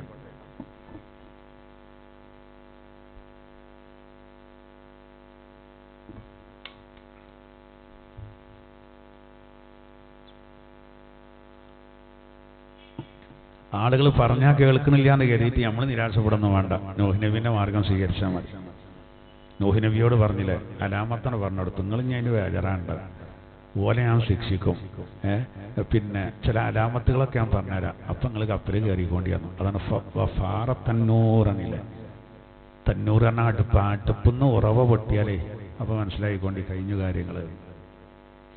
അടുപ്പിൽ സാധാരണ എപ്പോഴും പിന്നെ തീയിടേണ്ട അടുപ്പാകുമ്പോൾ ജലാംശം ഉണ്ടാവില്ല, അവിടുന്ന് ജലം വന്ന് എന്നതുപോലെ നിങ്ങൾ പറഞ്ഞെടുത്തോളി കാര്യങ്ങളൊക്കെ, നിരാശപ്പെടേണ്ട. ഇന്നല്ലദീന ആമനു വിശ്വാസികൾ, വല്ലദീന ഹാദു യഹൂദികൾ, വസ്സാബിഊന യഹൂദികൾ എന്നൊരു വിഭാഗം, വന്നസാറ അതുപോലെ നസാറാക്കൾ, മൻ ആമന ബില്ലാഹി വൽ യൗമിൽ ആഖിർ അവർ അല്ലാഹുവിലും അന്ത്യദിനത്തിലും വിശ്വസിച്ചു, വഅമില സാലിഹാ അവർ സാലിഹായ അമലുകൾ ചെയ്യുകയും ചെയ്താൽ, ഫലാ ഖൗഫുൻ അലൈഹിം വലാ ഹും യഹ്സനൂൻ അവർക്കൊന്നും പേടിക്കേണ്ടതില്ല, ഒന്നും ദുഃഖിക്കേണ്ടതില്ല. എന്തൊക്കെ ഉസ്താദെ പോണ അർത്ഥം, ഒരു പുറത്തം കിട്ടണില്ലല്ലോ. ഇതെവിടെ പ്രശ്നമുള്ളവർക്ക് തോന്നില്ലേ? ഒന്ന് ശരിക്കും അർത്ഥം വെച്ചോ. ഇന്നല്ലദീന ആമനു സത്യവിശ്വാസികൾ, വല്ലദീന ഹാദു യഹൂദികൾ, വസ്സാബിഊന അവരുടെ ഒരു ഗ്രൂപ്പാണത്, വന്നസാറ നസാറാക്കള്, മൻ ആമന ബില്ലാഹി വൽ യൗമിൽ ആഖിർ അന്ത്യദിനത്തിലും അല്ലാഹുവിലും വിശ്വസിച്ച അല്ലേ അവർ സ്വാലിഹായ അമൽ ചെയ്താൽ ഓൽക്കൊന്നും പേടിക്കാനില്ല, ഒന്നും ദുഃഖിക്കാനില്ല, ഒരു സ്വർഗത്തിലാണ്. അപ്പോൾ അവിടെ മനസ്സിലാക്കേണ്ടതറിയോ, ഇന്നല്ലദീന ആമനു എന്ന് പറഞ്ഞാൽ ഖുർആൻ വ്യാഖ്യാതാക്കൾ പറയുന്നത് അതിൻ്റെ ഒരർത്ഥം മുനാഫിഖുകളെ പറ്റിയാണ് പറയുന്നത്. അതായത് ഇന്നല്ലദീന ആമനു എന്ന് പറഞ്ഞാൽ ലിസാന് കൊണ്ട് വിശ്വസിച്ചവരാ, കൽബ് കൊണ്ടല്ല. നാവ് കൊണ്ട് വിശ്വസിച്ചു എന്ന് പറയും, കൽബ് കൊണ്ട് ഒരു വിശ്വസിച്ചിട്ടില്ല, അങ്ങനത്തെ ഒരു. പിന്നെ യഹൂദികളും നസാറാക്കളൊക്കെ അവരെന്ത് ചെയ്തു, സത്യത്തിൽ വിശ്വസിച്ചു എന്ന് പറഞ്ഞാൽ പരിശുദ്ധ ഖുർആന്റെ യഥാർത്ഥ വഴിയിലേക്ക് വന്നു. എന്നിട്ട് ഓരോ അമലുകൾ ചെയ്താൽ അവ ശരിയായി. അപ്പോ ഓൽക്കെന്തില്ല, ഒന്നും പേടിക്കേണ്ടതില്ല. അല്ലെങ്കിൽ ഇന്നല്ലദീന ആമനു തന്നെ മുനാഫിക്കുകളൊന്നല്ല, വിശ്വാസികൾ തന്നെ, യഥാർത്ഥ വിശ്വാസികൾ. പിന്നെ യഹൂദികളെയും നസാറാക്കളെയും പറഞ്ഞത് ഒരു യഹൂദികൾ എന്ന് പറഞ്ഞാലും നസാറാക്കൾ എന്ന് പറഞ്ഞാലും അവർ ഖുർആന്റെ കൽപ്പനകളൊക്കെ അംഗീകരിച്ച് അന്ത്യപ്രവാചകനെ അംഗീകരിച്ചു. അങ്ങനെ അവർ അമല് ചെയ്തു എന്ന് പറഞ്ഞാൽ അന്ത്യപ്രവാചകന്റെ ശരീഅത്ത് പറയുന്ന പോലെ ഓല് ചെയ്തു, അതുപോലെ യഥാർത്ഥ വിശ്വാസികളായി. അപ്പോൾ ഓൽക്കൊന്നും പേടിക്കേണ്ടതില്ല. അതല്ലാതെ അതിന് അർത്ഥം വെച്ചുകൊണ്ട് സർവമത സത്യവാദത്തിലേക്ക് വരരുത്. അതിൽ പറഞ്ഞില്ലേ, നിങ്ങൾ ഈമാനുള്ള നിങ്ങളും യഹൂദികളും നസാറാക്കളൊക്കെ ഓൽക്ക് പേടിക്കാല്ല എന്നല്ലേ പറഞ്ഞത്? അങ്ങനല്ല. അന്ന് യഹൂദൻ ഒരാളെ പേരാണല്ലോ, അതിക്ക് ചേർത്തിട്ട് യഹൂദ എന്ന് പറയും. നസാറ എന്ന് പറഞ്ഞാൽ തന്നെ അവര് ഈസാ നബിയുടെ കൂടെ കട്ടക്ക് ഒപ്പം നിന്നിട്ട് ഒരു കൂട്ടർ ഈസാ നബിനെ സഹായിച്ചുകൊണ്ടാ അവർക്ക് അങ്ങനെ പേര് വന്നത്. അവർ യഥാർത്ഥ മോമിനികളായ പ്രശ്നമല്ല. അതുകൊണ്ടല്ല അഹ്ലി കിതാബികളോട് നിങ്ങൾ ഇത് അംഗീകരിക്കൂ, ഇത് കേൾക്കൂ, അപ്പൊ ഒന്നായിട്ട് വരും. അതാണ് അവിടെ അർത്ഥം. അപ്പൊ അവിടെ നമ്മൾ ഈ ഫലാ ഖൗഫുൻ അലൈഹിം വലാ ഹും യഹ്സനൂൻ എന്ന് പറയുമ്പോൾ അവിടെ കുറച്ച് കാര്യങ്ങൾ നമ്മൾ ചിന്തിക്കണ്ടേ. എന്താണ് അതിന്റെ ഉദ്ദേശം? അതായത് യഥാർത്ഥ ഈമാനും അമലു സ്വാലിഹാത്തും ഉണ്ടെങ്കിൽ ഓൽക്ക് ഒന്നും പേടിക്കണ്ട, ഒന്നും ദുഃഖിക്കണ്ട എന്ന് പറഞ്ഞാല് ഇത് ഖുർആനിലെ ചില ആയത്തുകളോട് വൈരുദ്ധ്യം വരൂല എന്നാണ് ഖുർആൻ വ്യാഖ്യാതാക്കൾ ചർച്ച ചെയ്യുന്നത്.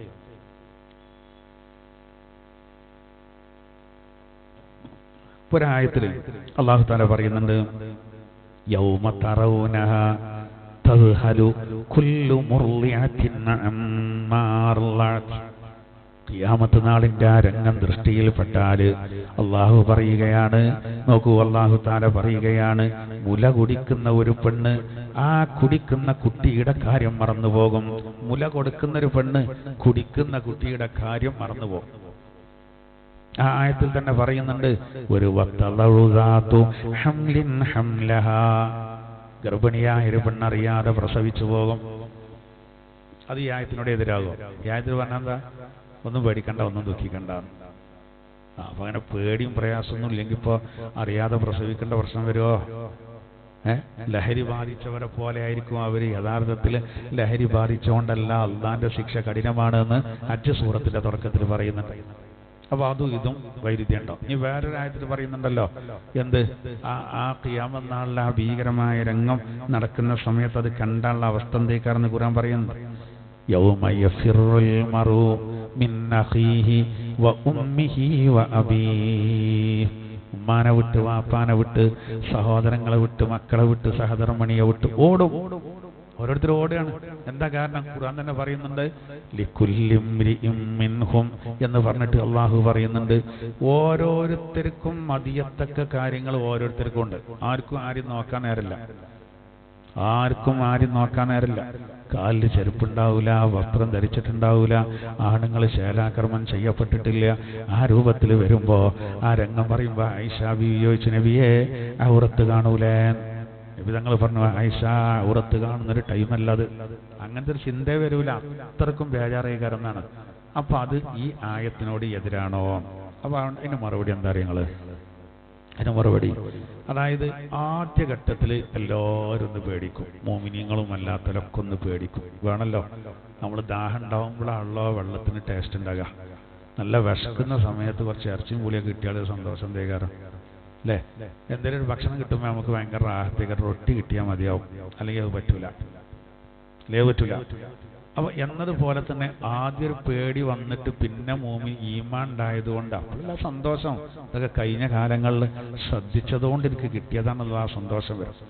അപ്പൊ അതാണ് അതിന്റെ ഒരു ഉദ്ദേശം. അതാണ് ഈ ലാ ഖൗഫുൻ അലൈഹിം വലാഹും യഹ്സനൂൻ എന്ന് പറഞ്ഞാൽ അതിലെന്തില്ല, വൈരുദ്ധ്യമല്ല, ആദ്യഘട്ടത്തിലാണ്. പക്ഷെ ആ ഭയം എന്ന് പറഞ്ഞാൽ എല്ലാ സമയത്തും നിലനിൽക്കുന്നതല്ല. പിന്നെ എങ്ങനെയാണ് വേർതിരിക്കും? ഒരു വിഭാഗം സ്വർഗത്തിലേക്ക്, ഒരു വിഭാഗം നരകത്തിലേക്ക്. അതാ നിർത്തുന്ന തന്നെ ആ ഏരിയ അർശിന്റെ വലതുഭാഗത്തേക്ക്. അപ്പൊ മനസ്സിലായി, ഓൻ കൈസിലായി. ഓന്റെ മുഖം ഇങ്ങനെ പ്രസന്നമാകും, ഓൻ വല്ലാത്തൊരു പുഞ്ചിരി, വല്ലാത്തൊരു സന്തോഷം ഉണ്ടാവും. മറ്റേ അങ്ങനല്ല, അതങ്ങോട്ട് ആകെ കറുത്തി രണ്ട് കരുവാളിച്ച് ചുളിഞ്ഞ് വല്ലാത്തൊരവസ്ഥയിൽ ഭയവിഹ്വലമായിട്ട് മറ്റൊരവസ്ഥയ്ക്ക് എത്തുന്ന. അപ്പൊ ഇവിടെ ഇപ്പൊ പൊതുവെ മുഅ്മിനീങ്ങൾക്കൊക്കെ അല്ലാഹു തആല അങ്ങനെ കൊടുക്കും. പക്ഷെ ഇത് വ്യത്യാസമുണ്ട് കേട്ടോ. അപ്പൊ ഒരു ആയത്തിൽ എങ്ങനെ പറയുന്നുണ്ട്, അലാ ഇന്ന ഔലിയാ അല്ലാഹി ലാ ഖൗഫുൻ അലൈഹിം വലാ ഹും യഹ്സനൂൻ. ഈ ആയത്തിന്റെ ലാസ്റ്റും ഒരുപോലെയുള്ള, പക്ഷെ വ്യത്യാസമുണ്ട്. അത് വേറെ ലെവലാണ്, അറിയില്ല നമ്മള്. അലാ ഇന്ന ഔലിയാ അല്ലാഹ്, അറിയണേ തീർച്ചയായിട്ടും അള്ളാഹുവിന്റെ ഔലിയാക്കൾ, അങ്ങനെയുള്ള ആളുകൾക്ക് ഒന്നും പേടിക്കേണ്ടയില്ല, ഓർക്ക് ദുഃഖിക്കേണ്ടയില്ല. അള്ളാഹിന്റെ യഥാർത്ഥ ഔലിയാക്കൾ. ഈ യഥാർത്ഥ ഔലിയാക്കൾ നമ്മൾ പറയാൻ കാരണം എന്താ വെച്ചാൽ എല്ലാ വിഷയത്തിലും ഡൂബ്ലി ഉണ്ടാവും, എല്ലാ വിഷയത്തിലും ഉണ്ടാവും. അപ്പോ ഔലിയ എന്നൊക്കെ പറഞ്ഞിട്ട് കുറെ ആൾക്കാർ ഓപ്പൊരു ഔലിയ ഗുണം പോലോ എന്ന് പറയാലോ. അങ്ങനെ പല ആൾക്കാരും പല ജാതി കള്ളത്തരങ്ങൾ പച്ച പണത്തിന് വേണ്ടി കാട്ടുന്നത് കൊണ്ട് എല്ലാത്തിലും ഉണ്ട്. അതിന് മാത്രമല്ല, എല്ലാത്തിലും ഉണ്ട്. ഇപ്പൊ പെണ്ണുങ്ങളൊക്കെ ആണല്ലേ, ദേവിമാരൊക്കെ വന്നിട്ടുണ്ട് പല കോലത്തിലും. എന്താ അവരൊക്കെ നാവുന്ന് വരുന്ന അനാവശ്യ വാക്കുകൾ. അപ്പോൾ നമ്മളാരും പറയണ്ട, നമ്മളെ കൂട്ടത്തിലുണ്ട്. തരീഖത്തിന്റെ പേരിലൊക്കെ പ്രവർത്തിക്കുന്നവർ പണ്ഡിതന്മാരെ ആക്ഷേപിക്കുക. എന്നിട്ട് ശരീഅത്തിന്റെ നിയമങ്ങളെ ചെറുതാക്കുക. അങ്ങനല്ല, ശരീഅത്തിന്റെ നിയമങ്ങളെ മാറ്റി നിർത്തിയിട്ട് എന്ത് തരീഖത്ത്? അവർ റസൂലിന് തിരിയാത്തൊരു തരീഖത്താണ്ടി വരും. കർമ്മങ്ങളെ മാറ്റി നിർത്തിയാൽ പോയില്ല, അയിമലല്ല ഇസ്ലാം നിലനിൽക്കുന്നത്. അപ്പൊ ഫുഖഹാക്കളെ പരിഹസിക്കുക, എന്നിട്ട് ത്വരീഖത്തിന്റെ ആളുകളാണെന്ന് പറയാ. സ്റ്റേജ് കെട്ടിയിട്ട് പണ്ഡിതന്മാരെ കുറ്റം പറയാം. സ്റ്റേജ് കെട്ടി അങ്ങനെ രാഷ്ട്രീയക്കാർ പോലും അങ്ങനെ പറയില്ല. ആ രൂപത്തിൽ ത്വരീഖത്തിന്റെ പേരിൽ നാടായ നാടൊക്കെ നടന്ന് പ്രസംഗിക്കേണ്ടത്. അതും മൈൻഡ് ചെയ്യാതിരിക്കാന്നല്ലാതെ വേറെ വഴിയില്ല. അത് ശരിയല്ല എന്നുള്ളതിന്റെ ഏറ്റവും വലിയ തെളിവ് എന്താ വെച്ചാൽ, യഥാർത്ഥ ത്വരീഖത്തിന്റെ ആളുകൾക്കൊന്നും ആരെയും കുറ്റം പറയാൻ കഴിയില്ല. ഇത് ഈ ത്വരീഖത്ത്, യഥാർത്ഥ ത്വരീഖത്ത് എന്തിനാ? ബാഹ്യമായ ഭക്തി ആന്തരികമായിട്ട് കൂടി ഉണ്ടാക്കാൻ. അപ്പം നമ്മൾ നിസ്കരിക്കുന്ന സമയത്ത് സുജൂദിന്റെ സ്ഥാനത്തേക്ക് തന്നെ നോക്കി നമ്മൾ നിസ്കരിക്കേണ്ടത് ഒരു ബാഹ്യമായ ഭക്തിയാണ്. ഇനി അതിനോടുകൂടെ അവൻ്റെ ഉള്ളും കൂടിയും ക്ലിയർ ചെയ്യാനാണ് ഏത് നല്ല ത്വരീഖത്ത്. അത് മഹാരഥന്മാർക്കൊക്കെ ഉള്ളതാ. പക്ഷെ അത് പെരുമ്പറയടിച്ച് നടക്കാനുള്ളതോ അത് കച്ചവടാക്കാനുള്ളതോ അല്ല. അത് ഒരുപാട് വഴികളുണ്ട്. മഹാരഥന്മാരായ ഒരുപാട് വഴികൾ, അത് സ്വർഗത്തിലേക്കുള്ള വഴിയാണ്. അവർക്ക് എന്തുണ്ടാവില്ല, ഇങ്ങനത്തെ ഈ ചീത്ത പറയലോ കാര്യങ്ങളുണ്ടാവും. അവരെന്തേലും പറഞ്ഞാൽ പോലും പറയില്ല. ഇന്ന് നമ്മൾ കാണുന്നൊക്കെ ചിലത് ഇല്ല തമാശയായിട്ട് തോന്നും. എല്ലാറ്റിലും ഉണ്ട്, എല്ലാ വിഭാഗങ്ങളിലും അത്തരം ഉഡായിപ്പുകൾ കാര്യങ്ങൾ നടക്കും. അതിപ്പോൾ മതത്തിന്റെ കുഴപ്പമല്ല, ചില ആളുകളുടെ കുഴപ്പമാണ്. അല്ലാതെ അലാ ഇന്ന ഔലിയാ അല്ലാ, എന്നാൽ ഇവരൊക്കെ പെടാതെ ഇതിലേക്ക് ചേർത്തിയാലേ ഓൽക്ക് വെറും ദുഃഖം പേടി തന്നെ ഉണ്ടാവുള്ളൂ. നാളെ യഥാർത്ഥ അള്ളാഹുവിൻ്റെ ഔലിയാക്കൾക്ക് അവരെന്ന് പറഞ്ഞാൽ ദുനിയാവിനോടൊന്നും അത്ര ഇതുണ്ടാവില്ല. അവർക്ക് വെറും ഒരു ആത്മീയമായ ചിന്ത, അതിൻ്റെ മുന്നിൽ അവർക്ക് ആരും പേടിയുണ്ടാവില്ല. ഇവിടെ തുർഫജുസ്ഥാൻ്റെ പേരിൽ ഒരാൾ കേസ് കൊടുത്തല്ലോ, വാറണ്ട് ഇങ്ങനെ വരും, പോലീസുകാർ പോലെ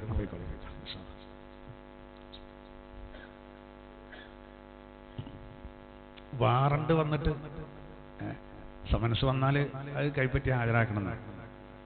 പക്ഷേ ഇത് കോടതിയിൽ ഹാജരാകാത്തതുകൊണ്ട് കോടതിക്ക് അതിൻ്റെ അനുസരിച്ചല്ലേ പോകേണ്ടി വരിക. പക്ഷെ പോലീസുകാർ ഇതേറ്റും പോകില്ല. എന്താ കാരണം? ആ മനുഷ്യൻ്റെ അങ്ങനെ ഉണ്ടല്ലോ ഹൈബത്തും വക്കാറും ഒക്കെ കണ്ടിട്ടേ പോലീസ് മൂപ്പരടുത്ത് പോകില്ല. മൂപ്പരറിയാം, അതുകൊണ്ടാണ്. പിന്നെ അവിടെ നിയമം എല്ലാവർക്കും ഒരുപോലെയല്ലെന്ന് പറഞ്ഞ കാര്യമില്ല, ഉണ്ടായ സംഭവമാണ്. അതെന്താ? അതിന് വകുപ്പുണ്ടായിരുന്നു. വേറെ ചില ഇടത്തേക്കൊക്കെ പിന്നെ പോലീസുകാർ പോകാത്തതുകൊണ്ട് ഈ കള്ളന്മാരുടെ അടുത്തേക്ക് നല്ല പൈസ കൊടുക്കും. എല്ലാവരും അങ്ങനെയാണെന്നല്ല. അപ്പോൾ ഞാൻ പറയുന്നത് അവർക്ക് ഒന്നും പേടിക്കാണ്ടാവില്ല യഥാർത്ഥ ഔലിയാക്കൾക്ക്. അതാണ് അലാ ഇന്ന ഔലിയ അല്ലാഹി ലാ ഖൗഫുൻ.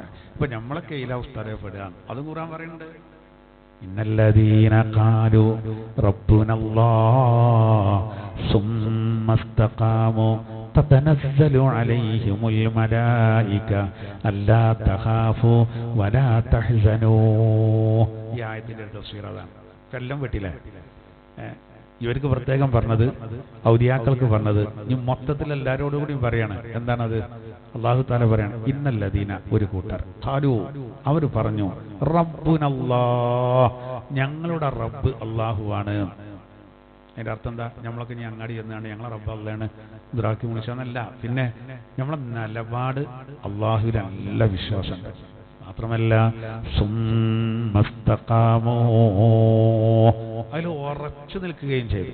അപ്പോൾ അവിടെ നേരത്തെ ഫുദൈൽ ഇബ്നു ഇയാദ് റളിയല്ലാഹുവിന്റെ ചരിത്രത്തിലൊക്കെ നിങ്ങൾ നല്ലോണം പഠിച്ചു വന്നിട്ട് അവസാനം ഈമാൻ ഇല്ലാതെ ജീവൻ പോയി. ആ സംഭവം ചെല്ലൂലയാണ് കാരണം. അതില്ലാതിരിക്കാനൊരു പ്രാർത്ഥന ഉണ്ട്. ഖുർആൻ പഠിപ്പിക്കുന്ന വളരെ സുപ്രധാനമായ ചില പ്രാർത്ഥനകളുണ്ട്. ഖുർആൻ അത് നമ്മളെ പഠിപ്പിക്കുന്നുണ്ട്, വ്യക്തമായി പഠിപ്പിക്കുന്നുണ്ട്. ഖുർആന്റെ പല ഭാഗത്തുണ്ട്. അതുപോലെ നബിതങ്ങൾ നമ്മളോട് ചെല്ലാൻ പറഞ്ഞ ചില പ്രാർത്ഥനകളുണ്ട്.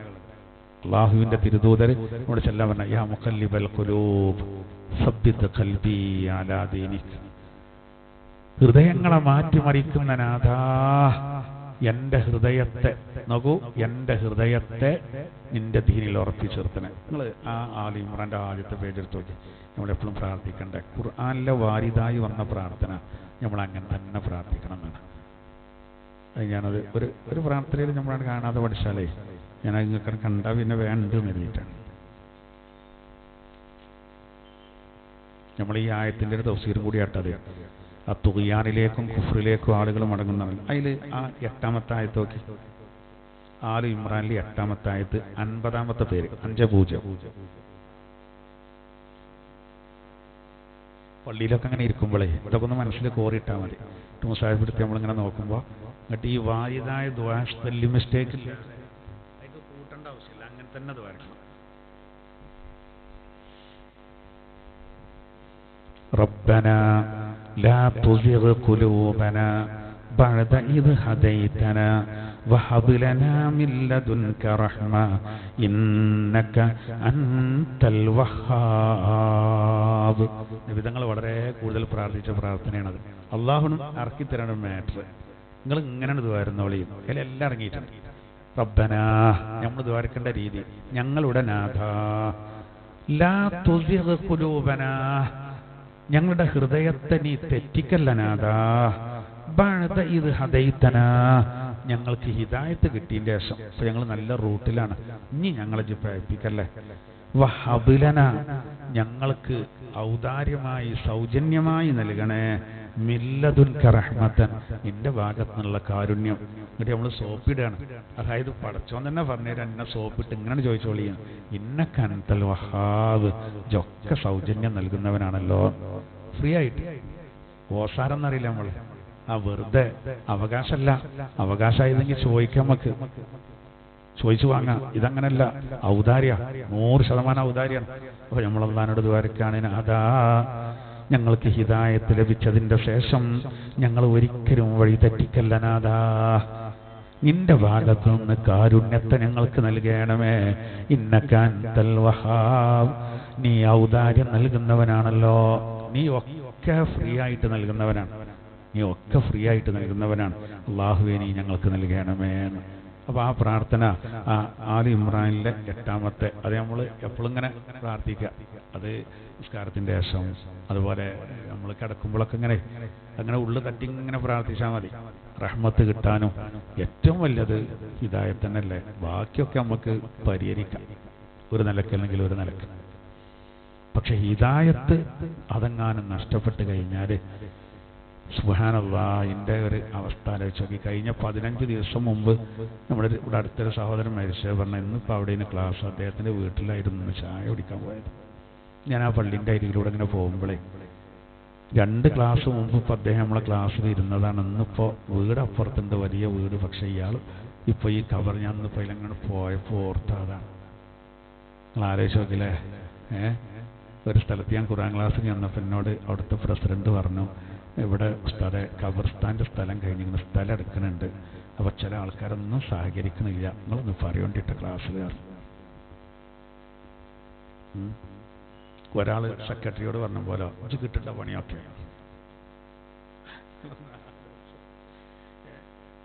എത്ര എളുപ്പം നമുക്ക് മാറി പാർക്കേണ്ട സ്ഥലമാണ് അതിലെ അല്ലേ. നമ്മളിനിപ്പോൾ എത്ര വീടും ഇതൊക്കെ നമ്മൾക്ക് വലുതുണ്ടെങ്കിലേ മരിച്ചവിടെ വെക്കൂലല്ലോ, വെക്കൂല. പിന്നെ നമുക്കടെ മാറിക്കിടക്കാനുള്ള സ്ഥലമാണല്ലോ. നമ്മൾ ശരിക്കും ആലോചിക്കേണ്ട എന്താ, നമ്മളെ കാലത്തൊക്കെ അങ്ങനെ ഒരു ആവശ്യം വന്നാൽ വേഗം ചെയ്തു കൊടുത്തുകാണ്ട്. ഇപ്പം ഞങ്ങളവിടുത്തെ മയ്യത്ത് കാട്ടിലെ കിടന്നിക്കണം, എൻ്റെ മഹലിൽ കേട്ടോ, പിരിവെടുക്കാൻ പറയല്ല കേട്ടോ. അപ്പോൾ ഞങ്ങളിങ്ങനെ ചർച്ച ചെയ്തപ്പോഴേ എന്നാൽ വെള്ളിയാഴ്ച പറയാറുണ്ട്, അതിന് ആളെ ഏറെയാണ് തരാൻ. അതൊക്കെ വലിയ കിട്ടലല്ലേ. കാരണം എന്താ, 15,000 റുപ്യ വന്നാണ് നല്ലൊരു കട്ടിലിന്. അപ്പോൾ നല്ല തന്നെ ആക്കാൻ തീരുമാനിച്ചു. കാരണം നല്ല തടിയുള്ളവരൊക്കെ ഉണ്ട് മഹലിൽ. ഇത് വലഞ്ചാണ്, എല്ലാവർക്കും പോകാനുള്ള നല്ല ലാസ്റ്റാണ്. ആലോചിക്കാൻ വയ്യ, എപ്പോഴാന്ന് പറയാൻ പറ്റൂല. ചിലപ്പോൾ നമ്മളിങ്ങനെ അടുത്തുകാണ്ട് ഇങ്ങനെ രക്ഷപ്പെടും. ആണ്ടല്ലോ, മീനുകളൊക്കെ പുറത്ത് വന്നിട്ട് പിന്നെ വെള്ളത്തിക്കാനാണ് ചാടും പോലെ. ഞാൻ കഴിഞ്ഞ ആഴ്ച ചൊവ്വാഴ്ച അങ്ങനെ ഒന്ന് കഴിച്ചില്ലായി. ചൊവ്വാഴ്ച രാവിലത്തെ ഖുർആൻ ക്ലാസ് കഴിഞ്ഞ് ആൾക്കാർ പോയിട്ടില്ല. നമ്മൾ ചായ എടുക്കും പോലെ ഒരു ചായ എടുക്കുകയാണ്. എനിക്കും ചായ ഇവിടെ നിന്നു. ഞാൻ ചായ എടുക്കുമ്പോൾ എന്തെൻ്റെ മൂക്കിന്ന് കൊഴിഞ്ഞാണ്ട് അപ്പോൾ രക്തമാണ്, ബ്ലഡ് ഇങ്ങോട്ട് വന്നിട്ട് നിങ്ങളോട് പറയണമെങ്കിൽ എൻ്റെ ടവലുണ്ട്, ഞാൻ ടവലുകൊണ്ട് പൊത്തി. ആ ടവലാകെ ചോരത് കണ്ട് ബേജാറായി. വേറെ ആൾ വേറെ ടവലിടുന്നു, അതും നിറഞ്ഞ് വേഗം ഇതിൻ്റെ അടുത്ത് ടാപ്പിൻ്റെ അടുത്ത് പോയി. ഞാൻ കരുതി ഒന്ന് മുഖം കഴിക്കാൻ ലെവലാവുന്ന കരുതി. എവിടെ പേരും ജാതി വരവ്. തൊട്ടടുത്ത് തന്നെ ഹോസ്പിറ്റലിൽ ഉണ്ടായതുകൊണ്ട് ഒരു 5 മിനിറ്റ് കൊണ്ട് അവിടെ എത്തി. ഒരു അരമണിക്കൂർ കൊണ്ട് ഡോക്ടർമാർ എന്ത് ചെയ്തു, രക്തം വരവണം നിർത്തി. സംഭവം എന്താ, ഡോക്ടർ പറഞ്ഞു നിങ്ങൾ വലിയ ഭാഗ്യവാനാണ് എന്നോട്. അതായത് ഇത് പ്രഷർ അടിച്ച് കയറിയതാണ്. ഇത് ശരിക്ക് തലച്ചോറ്റിക്ക് കയറിയ ആളെ ആകെ ബോധം പോകേണ്ട കേസാണ്, അല്ലെങ്കിൽ ഒരു ഭാഗം തളരേണ്ട കേസാണ്. അത് നേരെ ഇങ്ങോട്ട് വന്നു. എനിക്കാണെങ്കിൽ ഒരു പ്രശ്നമില്ല, എനിക്ക് തലയിറ്റ ഒരു ക്ഷീണമൊന്നുമില്ല, ഞാൻ ഉഷാറായിട്ടൊക്കെ ഉണ്ട്. ചോര ഇങ്ങനെ പൈപ്പിൽ നിന്ന് വരുമ്പോൾ വെള്ളം വരുമ്പോൾ വരാം. ഞാൻ അങ്ങനെ ആലോചിച്ചോക്കെ ഒരു 2-3 ഇഞ്ചക്ഷനൊക്കെ ചെയ്തിട്ട് എന്ത് ചെയ്തു, അത് ഒരു 140 എത്തിച്ചു. ഒരു 3 മണിക്കൂർ വിശ്രമിച്ചിട്ട് അവിടെ നിന്ന് പോകുന്നു ചെയ്തു. പിന്നെ കുഴപ്പമൊന്നുമില്ല. പക്ഷെ ഡോക്ടർമാർ പറയാം ഭയങ്കര ഭാഗ്യവാനാണ് നിങ്ങൾ. അപ്പം ഞാൻ അങ്ങനെ മനസ്സിലായി, ഖുറാൻ്റെ വർക്കത്തോണ്ടേ ഇന്നലെ മരുന്ന് ശരിക്കും കുടിച്ചോണ്ടിന്ന് പറയാണ്. ഒന്നുമില്ല, സത്യം. ഞാൻ ഈ പ്രഷറിൻ്റെ ഗുളിക ഒന്ന് കുടിക്കണം, ചിലപ്പോൾ ശ്രദ്ധിക്കൂലേ. അതുപോലെ ഗുളിക ചെറുതാണ്, നമ്മൾ മൈൻഡ് ചെയ്യില്ല. ഈ പ്രഷറുള്ളവരൊക്കെ ഒന്ന് ശ്രദ്ധിച്ചോളൂ കേട്ടോ. കാരണം നമ്മൾ ചെയ്യണമല്ലോ, ഒക്കെ റബ്ബിൻ്റെ അതാണ്. എന്നാലും നമ്മൾ റോട്ടിൻ്റെ നടുക്ക് കൂടി അടക്കാൻ പറ്റില്ലല്ലോ. അല്ല ഇല്ല, ഞാൻ അത്ര മൈൻഡ് ചെയ്തില്ല. ഞാൻ പറഞ്ഞെന്താ അറിയോ, പടച്ചോനെ നമ്മളെ കാത്താണ്. ഇത്രയുള്ളൂ നമ്മളൊക്കെ കാര്യം എന്ന് പറയാം, ഇത്രയുള്ളൂ. അപ്പോൾ നമ്മൾ ഖബർസ്ഥാനിക്ക് ഒരു വിരുന്നൊക്കെ വരുമ്പോഴേ ചാടി വീഴണ്ടേ. എത്ര പെട്ടെന്ന് നമ്മൾ അങ്ങോട്ട് വഴിമാറല്ലേ. നമ്മളെ വീട്ടിൽ നിന്ന് കുടിക്കൽ ഒന്ന് അങ്ങോട്ടാണ് മാറ്റിയാണ്. ഇപ്പം നമ്മളെ കുട്ടികൾക്കൊക്കെ ക്യാമ്പ് ഉണ്ടായിരുന്നല്ലോ, 5-6 ദിവസത്തിന് ക്യാമ്പിന് പോയാൽ അമ്മക്ക് സമാധാനമില്ല. അങ്ങോട്ട് മൊബൈൽ കൊണ്ടുപോകാൻ പറ്റില്ല എന്ന് പറഞ്ഞിരിക്കണം. ഒരു വിളി വന്നില്ലെങ്കിൽ നമുക്ക് സമാധാനമില്ല. ഓൻ ചോറ് കഴിച്ചാവോ, ഓൻ ചായ അടിച്ചാവോ. ഗൾഫിക്ക് പോയ ഭർത്താക്കന്മാരാണെങ്കിൽ എന്നും സംസാരിക്കണം. സൗകര്യം ഉണ്ടല്ലോ ഇപ്പം. എന്നാ മരിച്ചു മയ്യത്ത് മറയിതാലോ, എന്താ പോൻ ചായ അടിച്ചോ, കഞ്ഞി കുടിച്ചോ, പിന്നെ വിവരമില്ല. നമ്മൾ സാവകാശം ചിരിയും കളി അയക്കാൻ ഇങ്ങനെ മാറുകയാണ്. അവനാൻ്റെ അമലേ ഉണ്ടാവുള്ളൂ. പടച്ച റബ്ബി നമുക്ക് ഹിദായത്ത് പ്രദാനം ചെയ്യട്ടെ. അപ്പം നല്ല ആളുകളെ പറ്റി പറഞ്ഞിട്ട് ഖുർആൻ പറയാണ്, നോക്കൂ, ഞങ്ങളെ റബ്ബ് അള്ളാഹുവാണെന്ന് പ്രഖ്യാപിച്ച ആളുകൾ, അങ്ങനത്തെ ആളുകളെ പറ്റി അള്ളാഹു താല പറയാണ്, ഓൽക്കൊന്നും പേടിക്കാനില്ല, ഒന്നും ദുഃഖിക്കാനില്ല. പക്ഷെ നിലപാട് ശരിയാക്കണം. ഇസ്തിഖാമത്ത് വേണം. ഇസ്തിഖാമത്ത് എന്ന് പറഞ്ഞാൽ തന്നെ എന്താ? ഉറച്ചു നിൽക്കുക. ആ ഉറച്ചു നിർത്താനാണ് ആ പ്രാർത്ഥന പറഞ്ഞത്. ഇനി ഹിദായത്ത് പോകരുത് മരിക്കോളം. അള്ളാഹു നമുക്കതിന് തൗഫീക്ക് നൽകട്ടെ. ബിസ്മില്ലാഹിർ റഹ്മാനിർ റഹീം. യാ അയ്യുഹർ റസൂൽ, ഓ റസൂലേ, ബല്ലിഗ് മാ ഉൻസില ഇലൈക മിർ റബ്ബിക, റബ്ബിൽ നിന്ന് അങ്ങേക്ക് ഇറക്കപ്പെട്ടതിനെ അങ്ങ് എത്തിച്ചു കൊടുക്കുക നബിയേ. വഇല്ലം തഫ്അൽ, അങ്ങ് അതിന് തയ്യാറല്ലെങ്കിൽ ഫമാ ബല്ലഗ്ത റിസാലത, അങ്ങ് സന്ദേശം എത്തിച്ചു കൊടുത്തില്ല എന്ന് വരും. വല്ലാഹു യഅസിമുക മിനന്നാസ്, ജനങ്ങളിൽ നിന്ന് താങ്കളെ അല്ലാഹു സംരക്ഷിക്കും. ഇന്നല്ലാഹ ലാ യഹ്ദിൽ ഖൗമൽ കാഫിരീൻ, സത്യനിഷേധികളായ ഒരു ജനതക്ക് അല്ലാഹു മാർഗദർശനം നൽകില്ല. ഖുൽ യാ അഹ്ലൽ കിതാബ്, ഓ വേദക്കാരെ, ലസ്തും അലാ ശൈഅ, നിങ്ങൾ ഒരു വസ്തുവുമല്ല, നിങ്ങൾ ഒന്നുമല്ല. അതായത് അള്ളാന്റെ അടുത്ത് നിങ്ങൾക്ക് ഒരു സ്ഥാനം ഉണ്ടാവില്ല ഏതുവരെ. ഹത്താ തുഖീമുത് തൗറാത്ത്, നിങ്ങൾ തൗറാത്ത് അനുസരിച്ച് നിലകൊള്ളണം. വല്ലിൻജീൽ, ഇൻജീൽ അനുസരിച്ചും. വമാ ഉൻസില ഇലൈക്കും മിർ റബ്ബിക്കും, നിങ്ങളെ റബ്ബിൽ നിന്ന് നിങ്ങളിലേക്ക് അവതരിപ്പിക്കപ്പെട്ടത് മുഴുവനും, അവ ഖുർആനും സ്വീകരിക്കണം. വലയസീദന്ന കസീറൻ മിൻഹും മാ ഉൻസില ഇലൈക മിർ റബ്ബിക, നബിയെ, അങ്ങയുടെ റബ്ബിൽ നിന്ന് അങ്ങയിലേക്ക് ഇറക്കപ്പെട്ടത് അവരിൽ നിന്ന് മിക്ക പേർക്കും വർദ്ധിപ്പിച്ചത് തുഗ്യാനം വ കുഫ്ര, സത്യനിഷേധത്തെയും ധിക്കാരത്തെയും മാത്രമാണ്, വഴികേടും മാത്രമാണ്. അതുകൊണ്ട് ഫലാ തഅ്സാലൽ ഖൗമിൽ കാഫിരീൻ, സത്യനിഷേധികളുടെ കാര്യത്തിൽ അങ്ങ് നിരാശപ്പെടരുത് നബിയെ. ഇന്നല്ലദീന ആമനൂ വല്ലദീന ഹാദൂ, തീർച്ചയായിട്ടും വിശ്വാസികൾ, യഹൂദികൾ, സ്വാബിഈങ്ങൾ, നസാറാക്കൾ, മൻ ആമന ബില്ലാഹി വൽ യൗമിൽ ആഖിർ, അവർ അന്ത്യദിനത്തിൽ വിശ്വസിച്ചവരും അതുപോലെ അല്ലാഹുവിൽ വിശ്വസിച്ചവരുമാണ്. അങ്ങനെ വഅമില സാലിഹാ, സ്വാലിഹായ കർമ്മങ്ങൾ അവർ ചെയ്യുകയും ചെയ്താൽ ഫലാ ഖൗഫുൻ അലൈഹിം, അവരുടെ പേരിൽ അവർക്ക് പിന്നെ ഒന്നും ഭയപ്പെടേണ്ടതില്ല. വലാ ഹും യഹ്സനൂൻ, അവർക്ക് ദുഃഖിക്കേണ്ടതുമില്ല. ബിസ്മില്ലാഹിർ റഹ്മാനിർ റഹീം. യാ അയ്യുഹർ റസൂലു ബല്ലിഗ് മാ ഉൻസില ഇലൈക മിർ റബ്ബിക وإن لم تفعل فما بلغت رسالته والله يعصمك من الناس إن الله لا يهدي القوم الكافرين.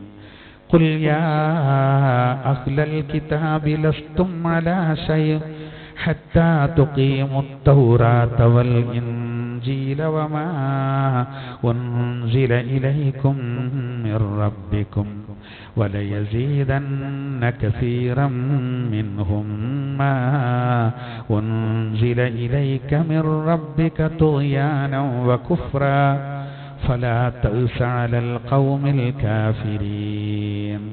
إن الذين آمنوا والذين هادوا